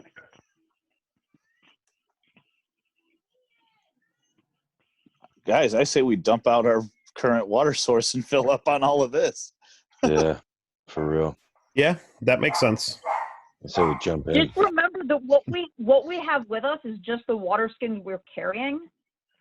Right. But So, our pack camels yeah, are it's not, a good I mean, idea. they're not. I mean, they're outside, but if we notice that there's something special of this water, then anyway, yeah, I get what you're saying. I mean, it would be possible to get the water casks and bring them in here and refill them, but that seems like an awful lot of work. Right. Now, refilling them before we move on, yeah, absolutely do that. But yeah, that's what I was just thinking. before we leave the pyramid area. But for right now, I would recommend we just fill up the water skins we have on us, which I have 2. I carry 2.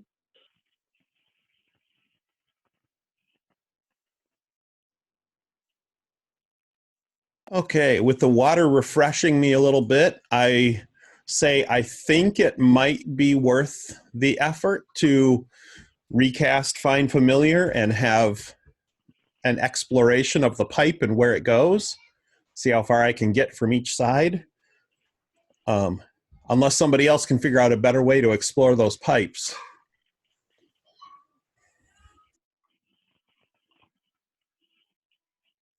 Are those pipes, do they appear big enough to hold a person? As I said, they are 10 foot wide. It's just the water flow that makes it appear non-hospitable, and it does appear to be a bit steep. So, the one that the water's coming out of right now, that's 10 feet wide? Or no, it's 5 feet wide. Both of them are 10 feet wide. Okay. Just the grid makes it look smaller. Mm-hmm. It's also on an angle. Right. Okay. Okay. So if it weren't for the water, they would be traversable without too much difficulty. Okay. Correct. But water makes things difficult. Especially when rushing against you on a slope. Yeah.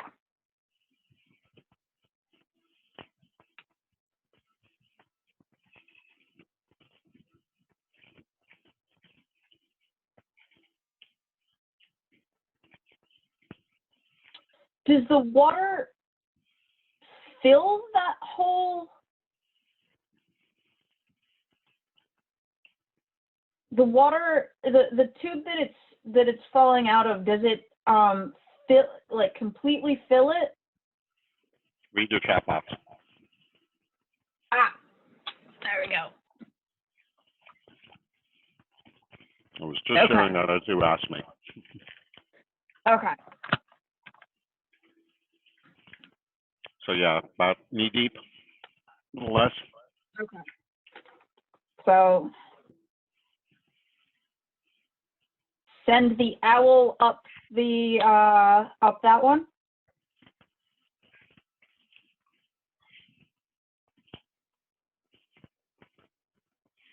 The owl won't be able to see.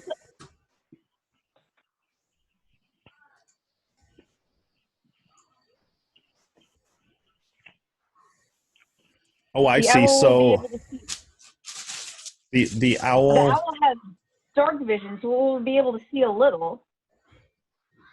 Yeah, but there literally is no ambient light. You're talking about a very confined tunnel where water is rushing out. He's not keen on the idea. I don't imagine that he you want would to be. do it, you're going to have to find some method of persuasion.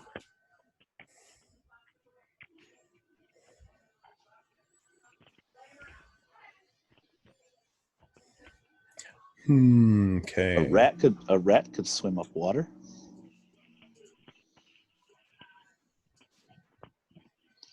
I don't know that the rat would want to swim upstream in there.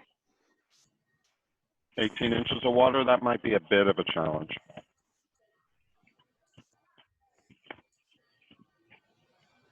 Yeah, I don't know that he'd want to try. Yeah, again, we'd be looking at some animal persuasion abilities. But that would be Ms. So he'd just do it. Exactly. Right? Well, he would yes, or he wouldn't. but... One of the two.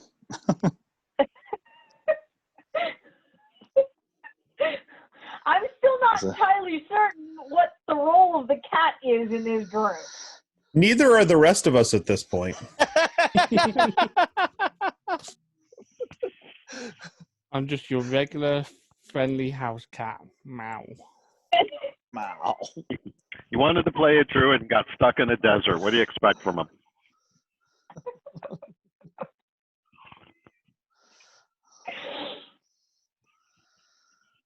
Oh boy. Okay, unless there's a better idea, I will come back up the shaft, and I can spend, and I will offer to spend the hour and 10 minutes to recast Find Familiar, and I can do either a fish or an octopus, which both of those should be able to survive fine under the water. and then I can just see how far they can go into the shaft, and then I can just tell them, go to the other end and come back, but go carefully, and then I can hang on the end of the rope, and I can get them, at least if they're going from one shaft to the other, I can get them most of the way from one side to the other. I can watch through their senses and get a feel for what's visible down there. That seems like a reasonable way to find out if there's something there or if there's no there. I should also point out that the second torch has gone out. Actually, went out about 10 minutes ago. All right, I gotta light another one. I can just light the sword again. But I'm going to cast. Does everyone agree? Does that? You've been going up and down the shafts with the sword, right? So that's if true. They want to stay in light, they probably would still need the torch. Does that make sense though? To change the owl into a fish or a octopus and see what we find? Octopus sound like a smart move. Okay. The little baby one. You can do that. Yeah. An octopus got more going for it. Squeeze through tight gaps, still swim and climb surfaces if it needs to. So I will spend the required incense and herbs. I just put it in the chat window just as a note. So now I only have 2 left. 2 changes until I'm out of changes. Okay, and I will sit, and everybody can. You guys can. Isn't an hour a short rest? So everybody else can take their short rest while I just sit on the hallway and cast the spell. I am confounded at the moment as to whether or not to ask a question or let this play out. Excuse me, not confounded, conflicted. I have a feeling we're missing something obvious, but Yeah, we probably are missing something obvious. Actually, I'm actually somewhat interested in we didn't in just searching the rest of the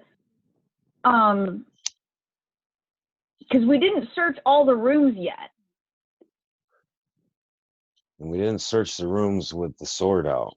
I think isn't that something related? That's another thing. We haven't searched the room.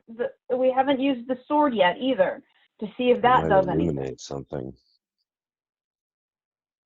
So you want to do that before I do the whole thing, or?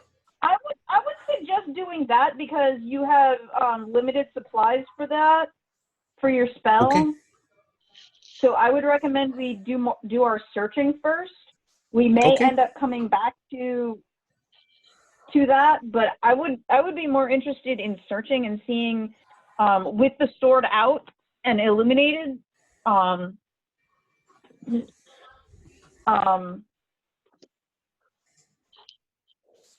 Okay. I'm going to point out one other consideration that might be worthwhile. I like the way that you're going, and I do kind of want to see it play out, but I should point out, what happens to your octopus or your fish when you have to leave the well behind? I have to recast. That's why it's not spending 1, it's spending 2. Because I have to change him into something else, or I can dismiss him to the other dimension. But if I do that, he'll still come back as an octopus or an owl or a fish unless I recast it as something else. Hopefully, some of you will appreciate that they've definitely lessened a lot of the restrictions on Find Familiar. Yeah, they have. Yeah, I never remember Mace being able to cast that more than once in the same day, much less in the same month. In the same month? Wow. It used to be there was a hard-coded class feature, and that wizards got Find Familiar as a class feature. It wasn't a spell. Yep. Well, actually, no, it was a spell. You actually had to go through this whole ornate process, get all of the materials, and cast it in order to actually have your familiar, because your familiar is it's your spirit animal. It bonds to you, and you lost health. You sometimes even died if your familiar got killed. Oh wow! Right. Right. The mage's code is that you would give up your life to protect your familiar, at least if you were a good mage. And I think I'm a good mage. I don't know if I actually am. But... Well, remember the older editions were a lot more restrictive on what you could and couldn't do based on what your alignment is, whereas the newer editions, you kind of like your alignment's a measure of how you behave. It's not a guide of how you're supposed to behave. But yeah, the familiar idea was basically, a spirit animal that you're bonded to. It's something that it spends its life with you, and you take it pretty heavy if you lose it. As a matter of fact, you even lost Constitution points when you did. You lost Constitution points and XP, and you were without it for a year and a day. Yep. Dang. So yeah, they've definitely weakened the restrictions on them quite enough. So I can dismiss it as an action. I think it only has a single hit point, right? Yep. It doesn't say specifically, but I'm pretty sure it does. At least we'll just say, and make everybody cringe, on Critical Role, it only has a single hit point. So yeah, and no, I'm pretty sure it only has a single hit point. Yeah. Yeah, it used to be that they were at least as healthy as one of their own kind. So, but that's okay. This doesn't specifically say, but yeah. I am going to cast a restriction and say that you cannot cast it more than once per long rest.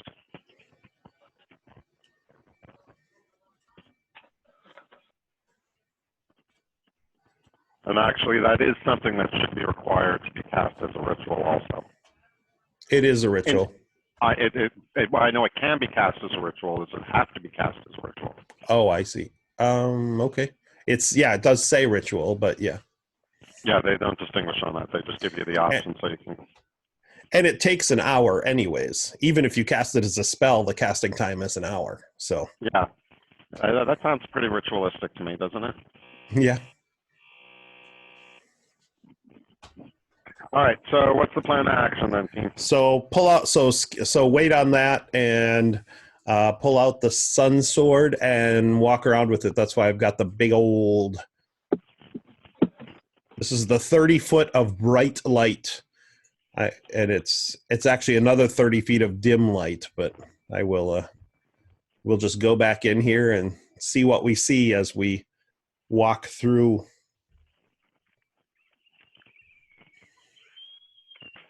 Which way are we? I'm going to head back up the hallway there. Well, I'd like to search this corridor first, really. Oh, okay. All right. Since we're here, and just kind of be somewhat methodical about all this searching. Is, for that matter, what I'd really like to do is go back to the very entrance with the sword illuminated and search everywhere. Okay. And just do it methodically.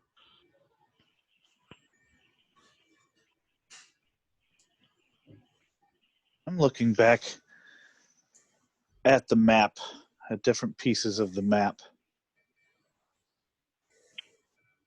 Jim, you're going back to the entrance? Yeah. That would be my thought, would be to go back to the entrance and just search methodically. I mean, this can't be the whole pyramid. It doesn't feel right. Yeah, it doesn't feel right. Enough. Well, I'm just going to ask you one simple question as DM. Have you completed your quest? No. That's exactly it. It doesn't feel right because we're not done. We didn't find what we were sent for. And does this come back to that? I believe that before we came to the pyramid, we were supposed to have some other things with us. Exactly. Yeah, that's another thing I've been thinking about too.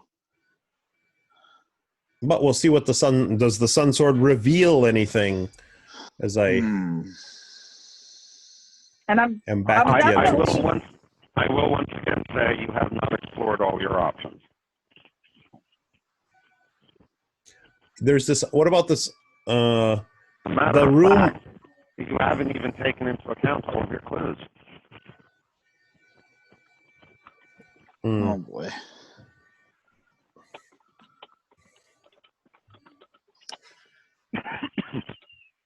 I'll be right back. I got to visit the little magician's room. Whiz. Just question, Keith. Is any of the statues look like they're holding a staff or anything? All of the statues are identical except for the one in that eastern temple room where all of the people were. Okay. And all of the other ones are just have their right arm outstretched. Mm.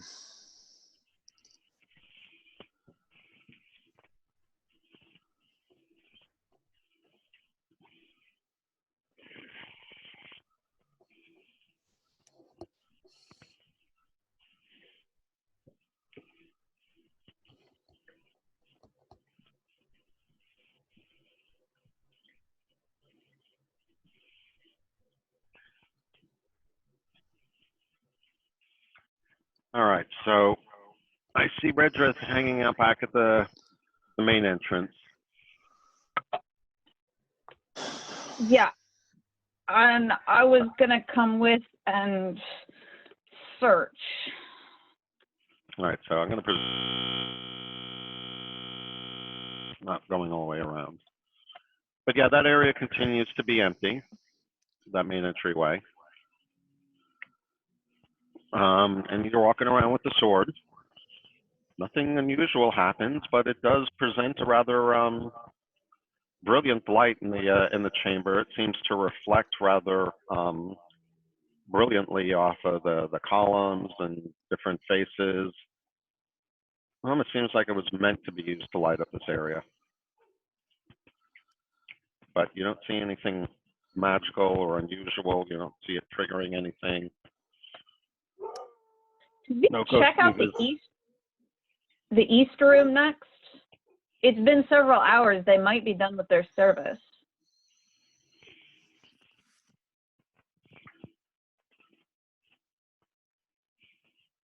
And sure enough, they have been.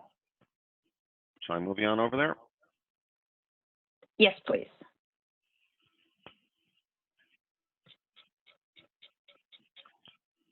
All right, so barring the people that were there earlier, it basically is the same. Let's see, 30-foot square room, 20-foot walls, capped by a domed ceiling. Torches attached to the walls brightly illuminate the 5 inscriptions that you found and have already translated. Shoot, cat. Guy's got to stop walking on my keyboard, really. Statues. Yeah, until they delete the game, you know, or close your toolbox, or they close your toolbars and you can't figure out where your menus are anymore. You're like, ah. The statue is of Pharaoh. You've come to believe is Amun-Re, arms outstretched. It holds an altar bowl of blazing fire near his chest, 15 feet above the floor, with a stone staircase that leads up to the bowl. So yeah, that's still going, but none of the other figures are in the room. Okay. Did Redruth come with and bring his sword? That's kind of what I wanted. Redruth, did you? Is he back? The whiz is still taking his whiz. I guess. Because that was kind of what I was hoping was to get Redruth and his sword into this room and. Well, we'll presume that he's following with you because he did say he wants to check each of the rooms. So hopefully, okay, and then do a thorough inspection of the room.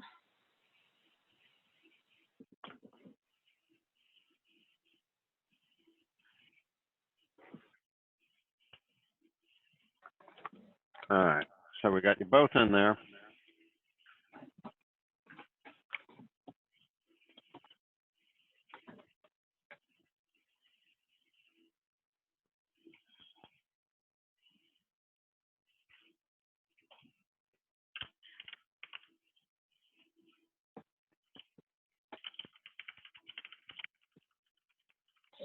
as long as it takes to feel that we've thoroughly inspected it. And so you've got your 20, huh? Yeah, but pretty much. Okay. So let's see. How do we handle the roll 20 for this situation?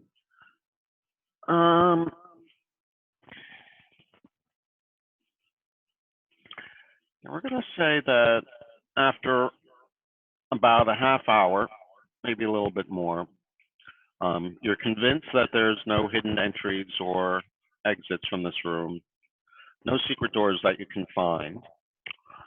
But let's see, which one of two you? I mean, honestly, any additional clues would be welcome. If we put like 10 gold in the little plate the guy's holding, what happens?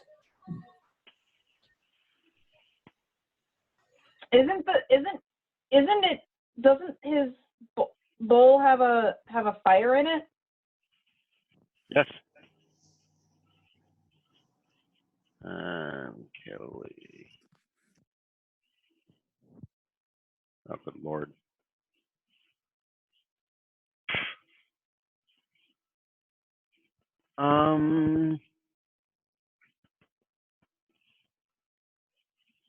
And yes, as you point that out, Kelly, something very strange about it piques your interest. Okay, take a closer look. Not what it looks like that's piquing your interest. Okay. You notice that there doesn't seem to be any heat coming from it. Oh, now that is interesting. So, as Redruth goes up to throw up some coins, let me see, make sure I do this right. The flames leap 10 feet nearly to the dome above, obscuring any vision of anything behind it, and die back down in an instant with the coins no longer there. Oh, there's the offering. There's the offering room. Okay.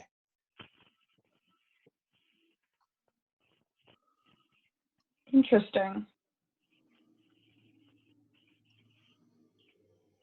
I wonder what would happen if you put a living creature in it.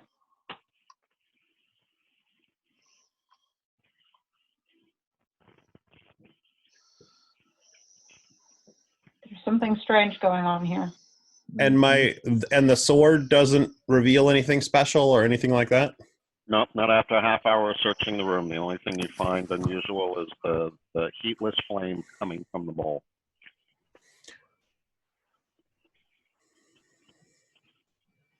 Again, I remind you, it's 15 feet off the floor and a stairwell leads up to it, which I probably could have done a better job depicting on the map.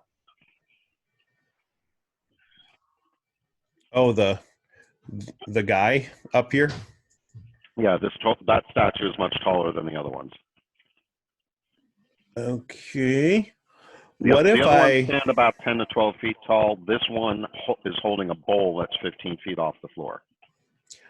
if I go up the stairwell and stand on the edge of the statue right next to it and put some gold in the bowl, what happens? You experience the same result. Flames leap up into the air. You don't feel any heat coming off of them. And then when they die back down, there is nothing left in the bowl.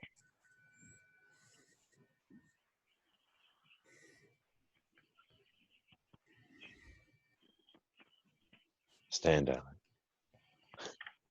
I was just going to say, what if I stand in it and then drop the gold in the bowl?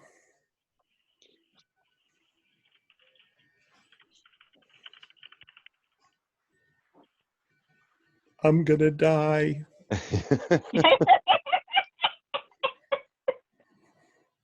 You roll a new character. We seem to have lost somebody. Shall I presume that's what you're doing? That is what I'm going to do.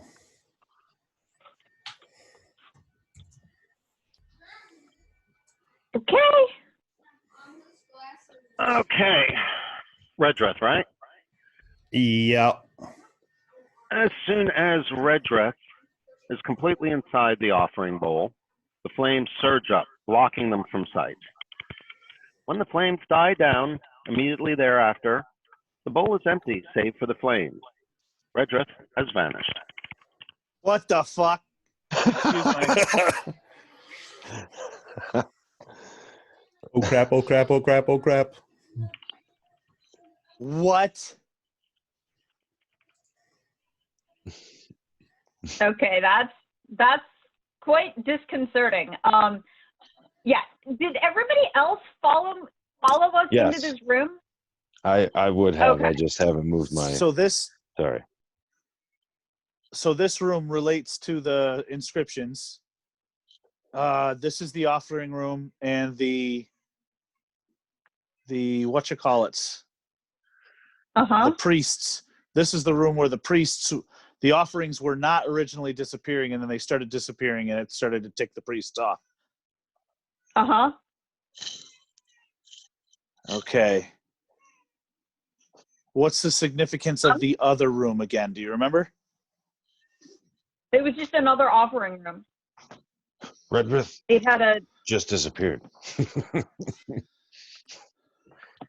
think we need to do what he did and find out where he is. Because he's had the sword anyway. Dude could be dead. Yeah, I'm thinking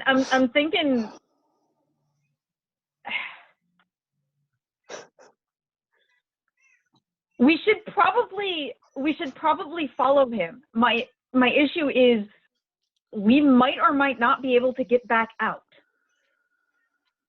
Sure. Oh. And the cat can't drop any gold in. Because if we don't because we might or might not have everything we need to get out of here. Coughs up a hairball. He did say that. He did say it would.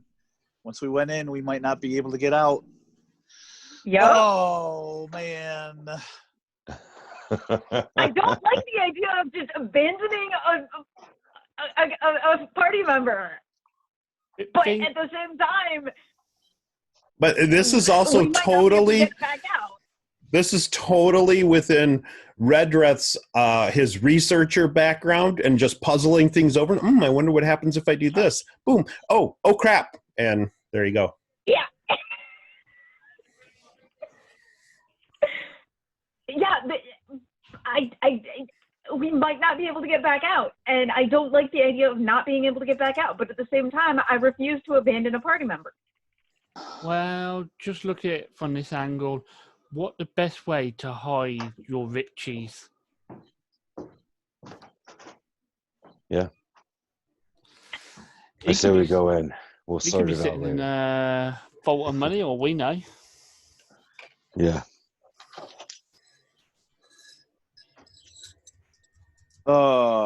God's honest truth.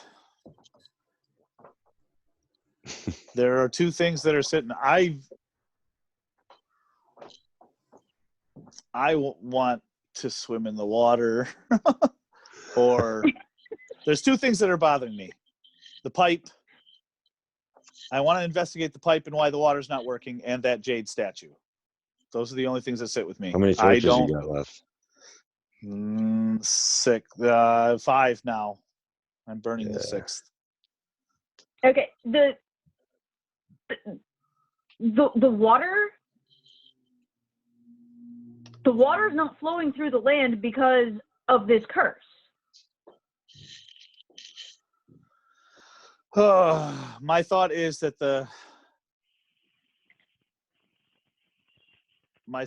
that something triggered the water not to flow, and something upstream will lead me to where we got to go. That's just my guess. We've seen the empty basin that held the spring.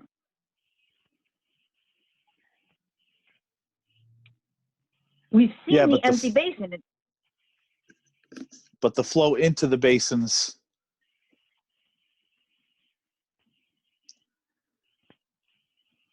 Yeah. Magically blocked by the curse.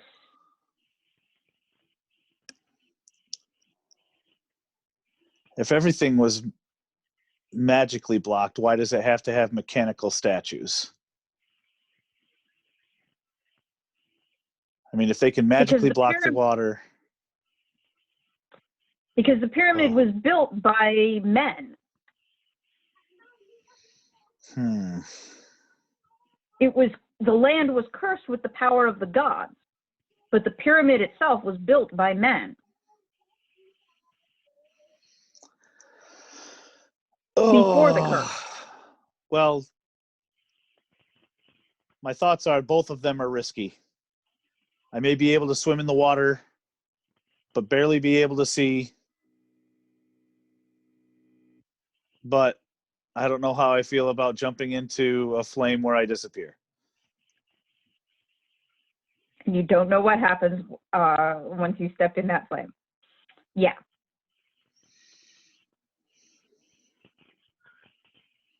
We can't just abandon Redreth, but at the same time, recklessly following him could be just as disastrous. Right. Right. Recklessly following him could be worse.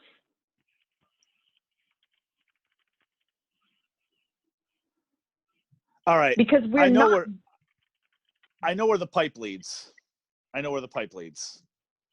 Where does the pipe lead? It at least goes towards the other basin. So I want to nix that possibility before we jump into the flame. Are you guys against that? Oh, good. Yeah, you can do it up. Wait, are the pipes large enough to fit a body? Can I swim through there, Yeah, Keith? They're 10 feet wide, but so is the water coming out of it. Like, it's not going to be easy at all. Are you talking about the pipes at the bottom of the shaft? Yeah, and never mind. That's like that's hundreds of feet long too. I can't swim that. Fuck. Yeah, we got to just. If you're talking about the connecting pipes at the bottom of the shaft, they very likely just connect to each other, but the water level appeared stable, I think.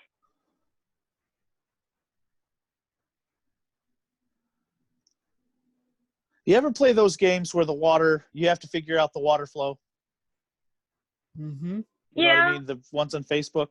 If there's water flowing into the shaft, the water isn't filling in both shafts. The water's going somewhere else. Right. Where is it going? That's what bugs me. Where is the water going? Something has to be triggered so that way the water doesn't fill these, or whether it just fills these shafts and then goes outside or something. The water has to be going somewhere because there's water flowing in. Right. I suspect that the two. Good logic.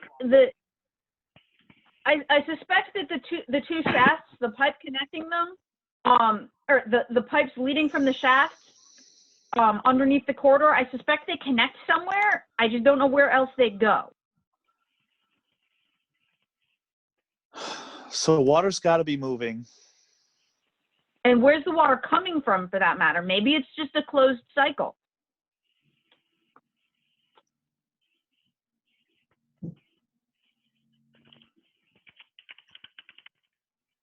Maybe the water flowing into one shaft just you gotta stand in the fire. Just gets cycled through like a self-contained fountain. Well, and then if that's the case, then I can follow the flow of the water back to where it spits out back into the shaft, and I'm good to go. With what light source? With well, I would have to feel the flow.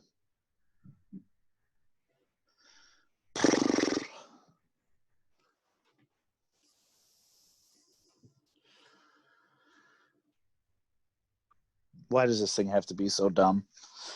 This is the dilemma. I'm not saying that we shouldn't investigate this. I'm just trying to think of the practicalities. I'm not strong enough to go through. Well, And Red Dress took our only non-extinguishable light source. Okay, so it's about 60 feet. And it's 100. How far was it down to the bottom of the shaft, Keith? 120 feet below the floor you're standing on. So we've got 80 more feet.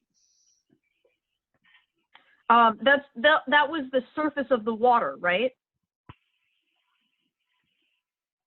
Correct. 120, and then there was 30 foot of water. The shaft was 150 feet down. 20 feet below the surface. 20 feet below the surface of the water to the pipe.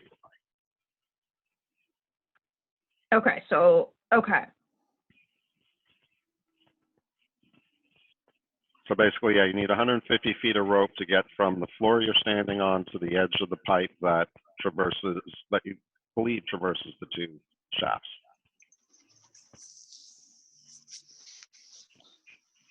Mother of pearl. I have no light source. I can't do it. Yeah, the sun source not with you guys anymore either. Miz, you willing to go for a swim? Here, hold on. We're away. I just give you this strange look, like, huh?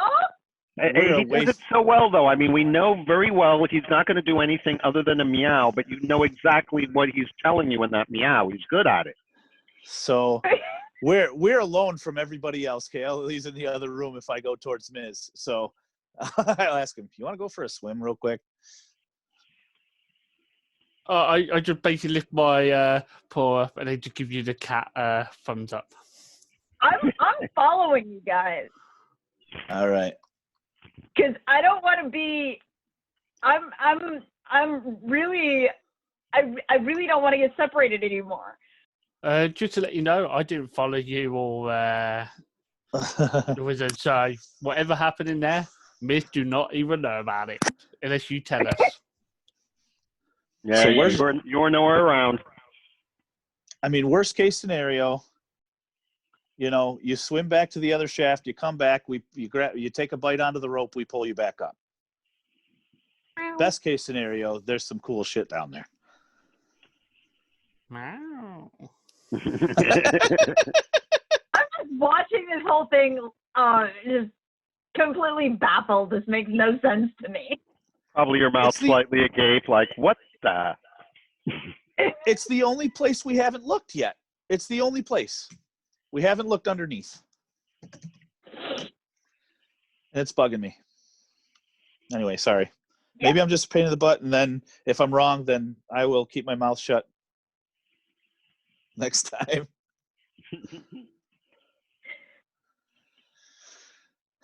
All right, you're in control, Miss. I'm just not so sure this is a smart idea. I'm not saying we shouldn't do it. I'm just concerned that this is not a smart idea. And it still doesn't answer the question, do we follow Red Dress or do we go looking for these keys that we're supposed to find? Well, I'm saying if we check this, if we can check this and this amounts to a nothing burger, then we jump into the flame. And so the rope. If we jump into the flame, we might not be able to get back out because we might not have brought the right characters. And you might all be rolling up new characters too. Exactly.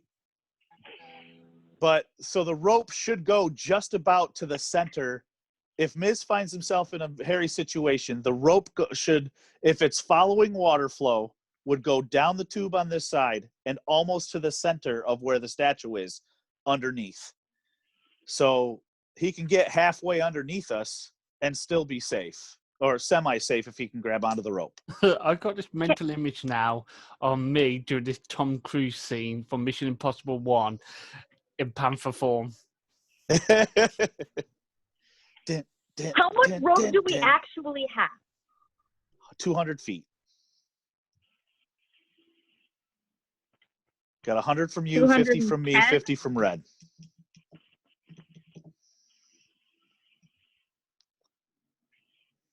Wait, how much from you got from you? 50 from me, 50 from Red, 100 from you. 110. Right.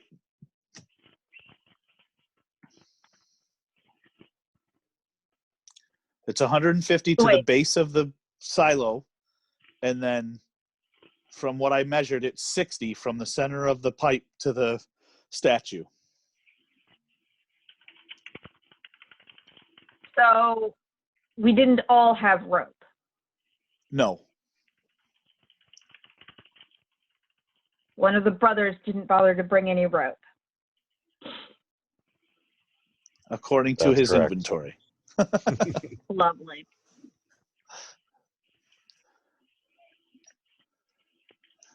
Everybody needs rope. Wait. Let me see what else I have. And in the if we're talking movies, we'll go with the Boondock Saints. Just get your fucking rope. In my defense, that's not my fault. I would have had rope.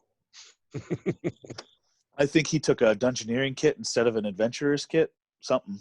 You always need rope. Dungeoneer's kit should have rope.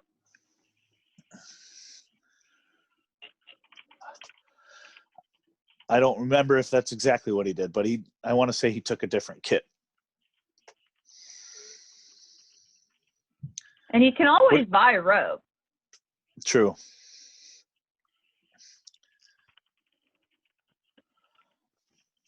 All right, Miz, what do you think? It is 7 minutes to 3. Roll that beautiful bean footage.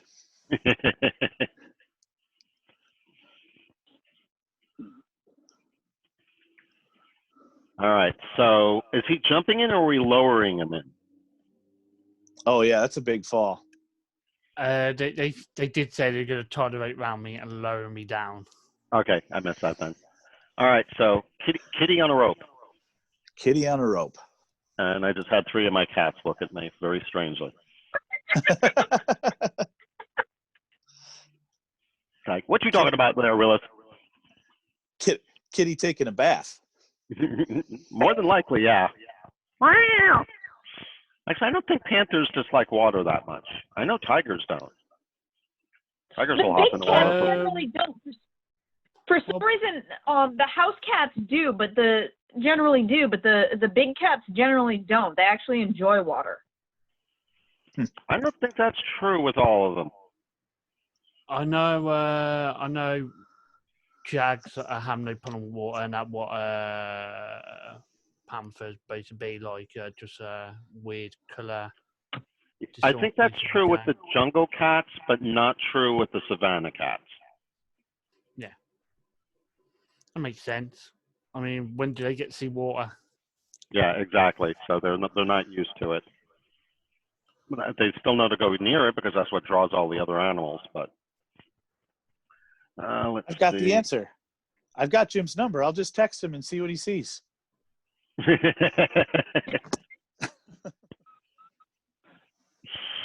much for the breakout room.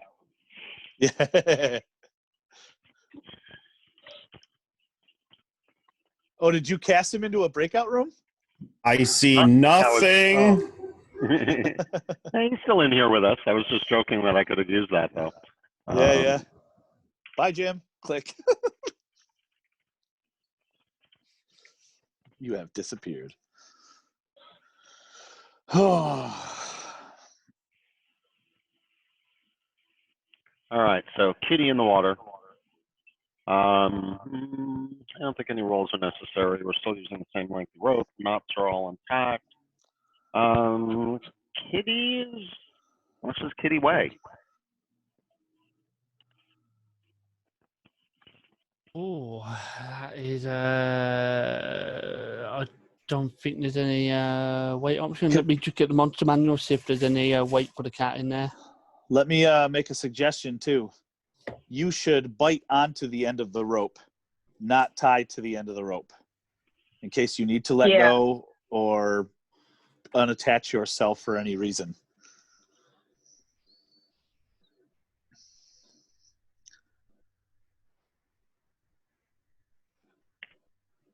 Yeah, that's not going to go wrong, is it? Tune in next week for further adventures of debates with a feline. I mean, it could be worse being tethered to the rope. I mean, if there is any sort of drag and you can't untie yourself or let us know that you need to be untied or pulled back up.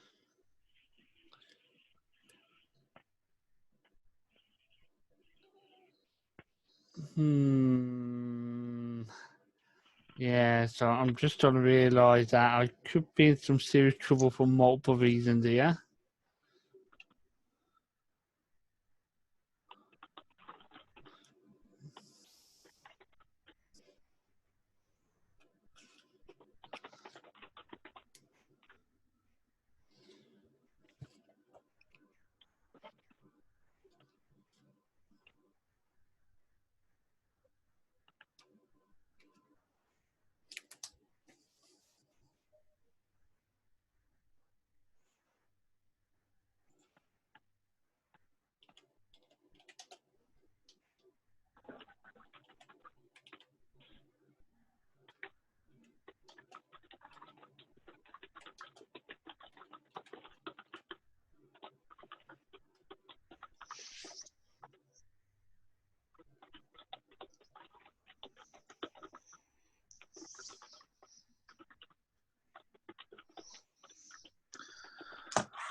All right, so we're waiting for me, or did Ms. you decide that you're going to grab my mouth instead of being tethered?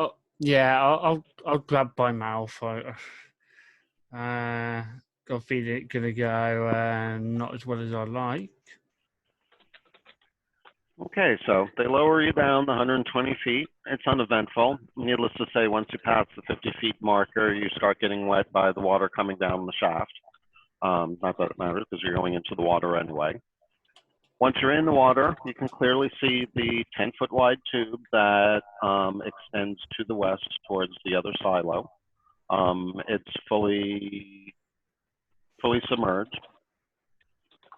You're gonna head down to it. Okay.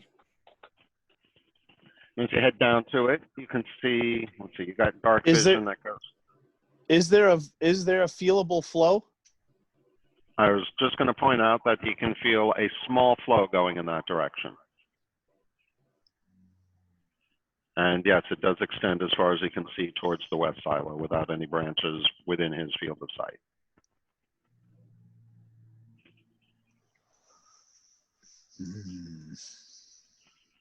Go, miss. Go, miss.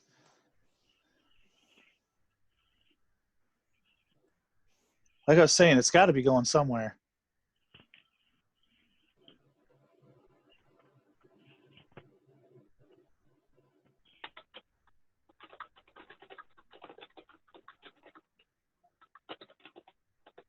All right, so at this point, Miz, you're underwater. You're subject to holding breath restrictions, so I'm going to expect you to keep the flow of what you're doing.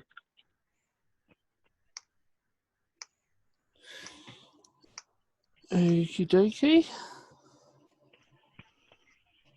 So you're going to explore the tunnel, or you're just going to come back up and tell them what's going on?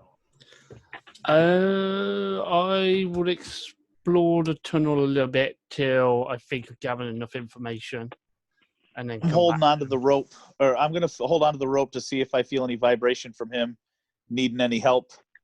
So this is the 200 foot of rope, right? Yes. Okay, so he'll be able to basically go 50 feet into the tunnel before the rope runs out. Runs out, right. Soon I feel the rope run out, then obviously I'm going to have to go.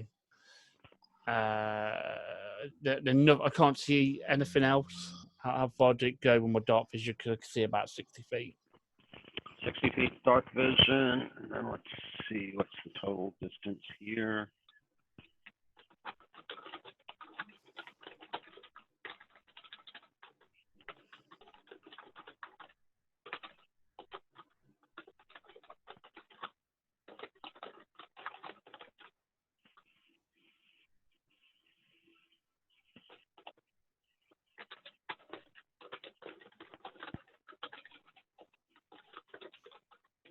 So you're going to be able to go 50 feet back through here. You can see 60 feet. Okay, so you are able to just barely go far enough on the rope to be able to determine that the tunnel does go all the way through to the other side. There are no other branches or twists or turns inside the pipe that runs underneath the corridor. There are no more. Okay, I will come back then. Oh, man, where's the water going?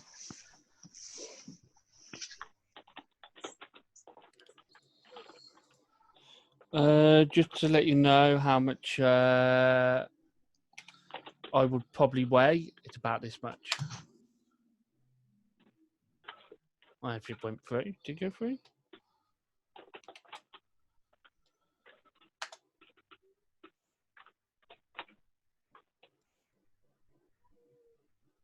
I'm getting some lag. Oh, yeah.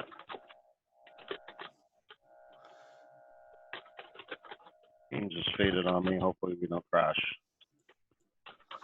Well, no fan ground not responding, so let's see if I can. Yeah, hold on. Okay, I just got mine back. Yeah, it's been doing that.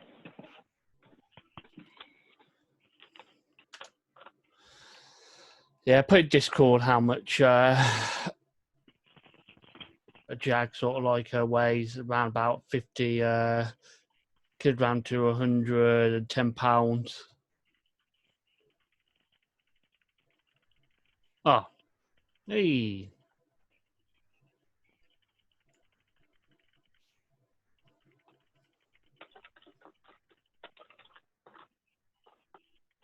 Okay. So with that, we are now 4 hours in. That is the end of our scheduled time. I presume at least some of you have to go, but hey! Excuse me. Sorry about that.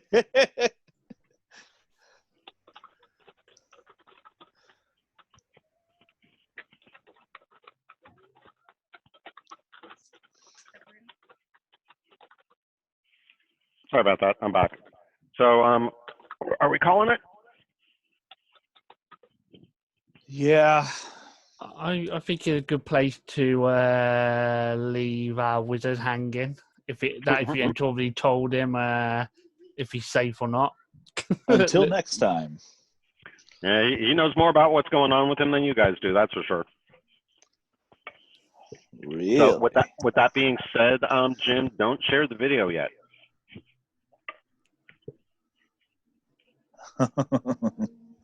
Really? But hope you guys are enjoying it. Yeah, I see a lot of fun coming up for next week or next session for sure. Cool. And I've already got a couple of good titles running through my head for the name of the session. Cool. Nice. All right, so we will end it at the point where at least Mizram has been brought back to the top. He's not hanging out in the water for the next 2 weeks. He'll have an awfully wrinkly kitty if we do that. Yep. Yeah, and he definitely wouldn't be happy with it. All righty. Gosh, it's Any last minute. Go ahead, Alex. Was there a text box description for the room with the sarcophagus in it?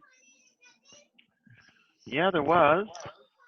I'm pretty Scrolling sure. back up, I couldn't find it, but it's possible that I missed it or you failed to post it and it's there. Because I know you read the description. Let me double check.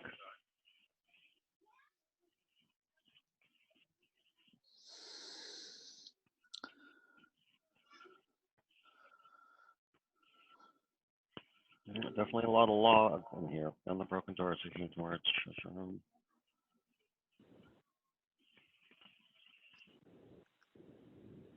No, you're right. It doesn't appear that it was shared, so I'm going to go ahead and stick that in there now. Wonder what happened there. I'll bite your tootsies.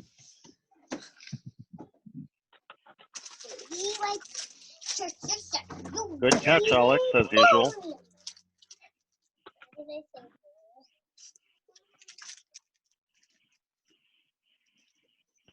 Got a kiss for me? Pumpkin. I'm almost done. Yeah, you got to read carefully, Jim.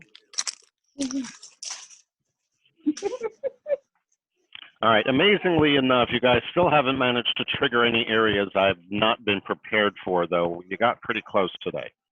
So,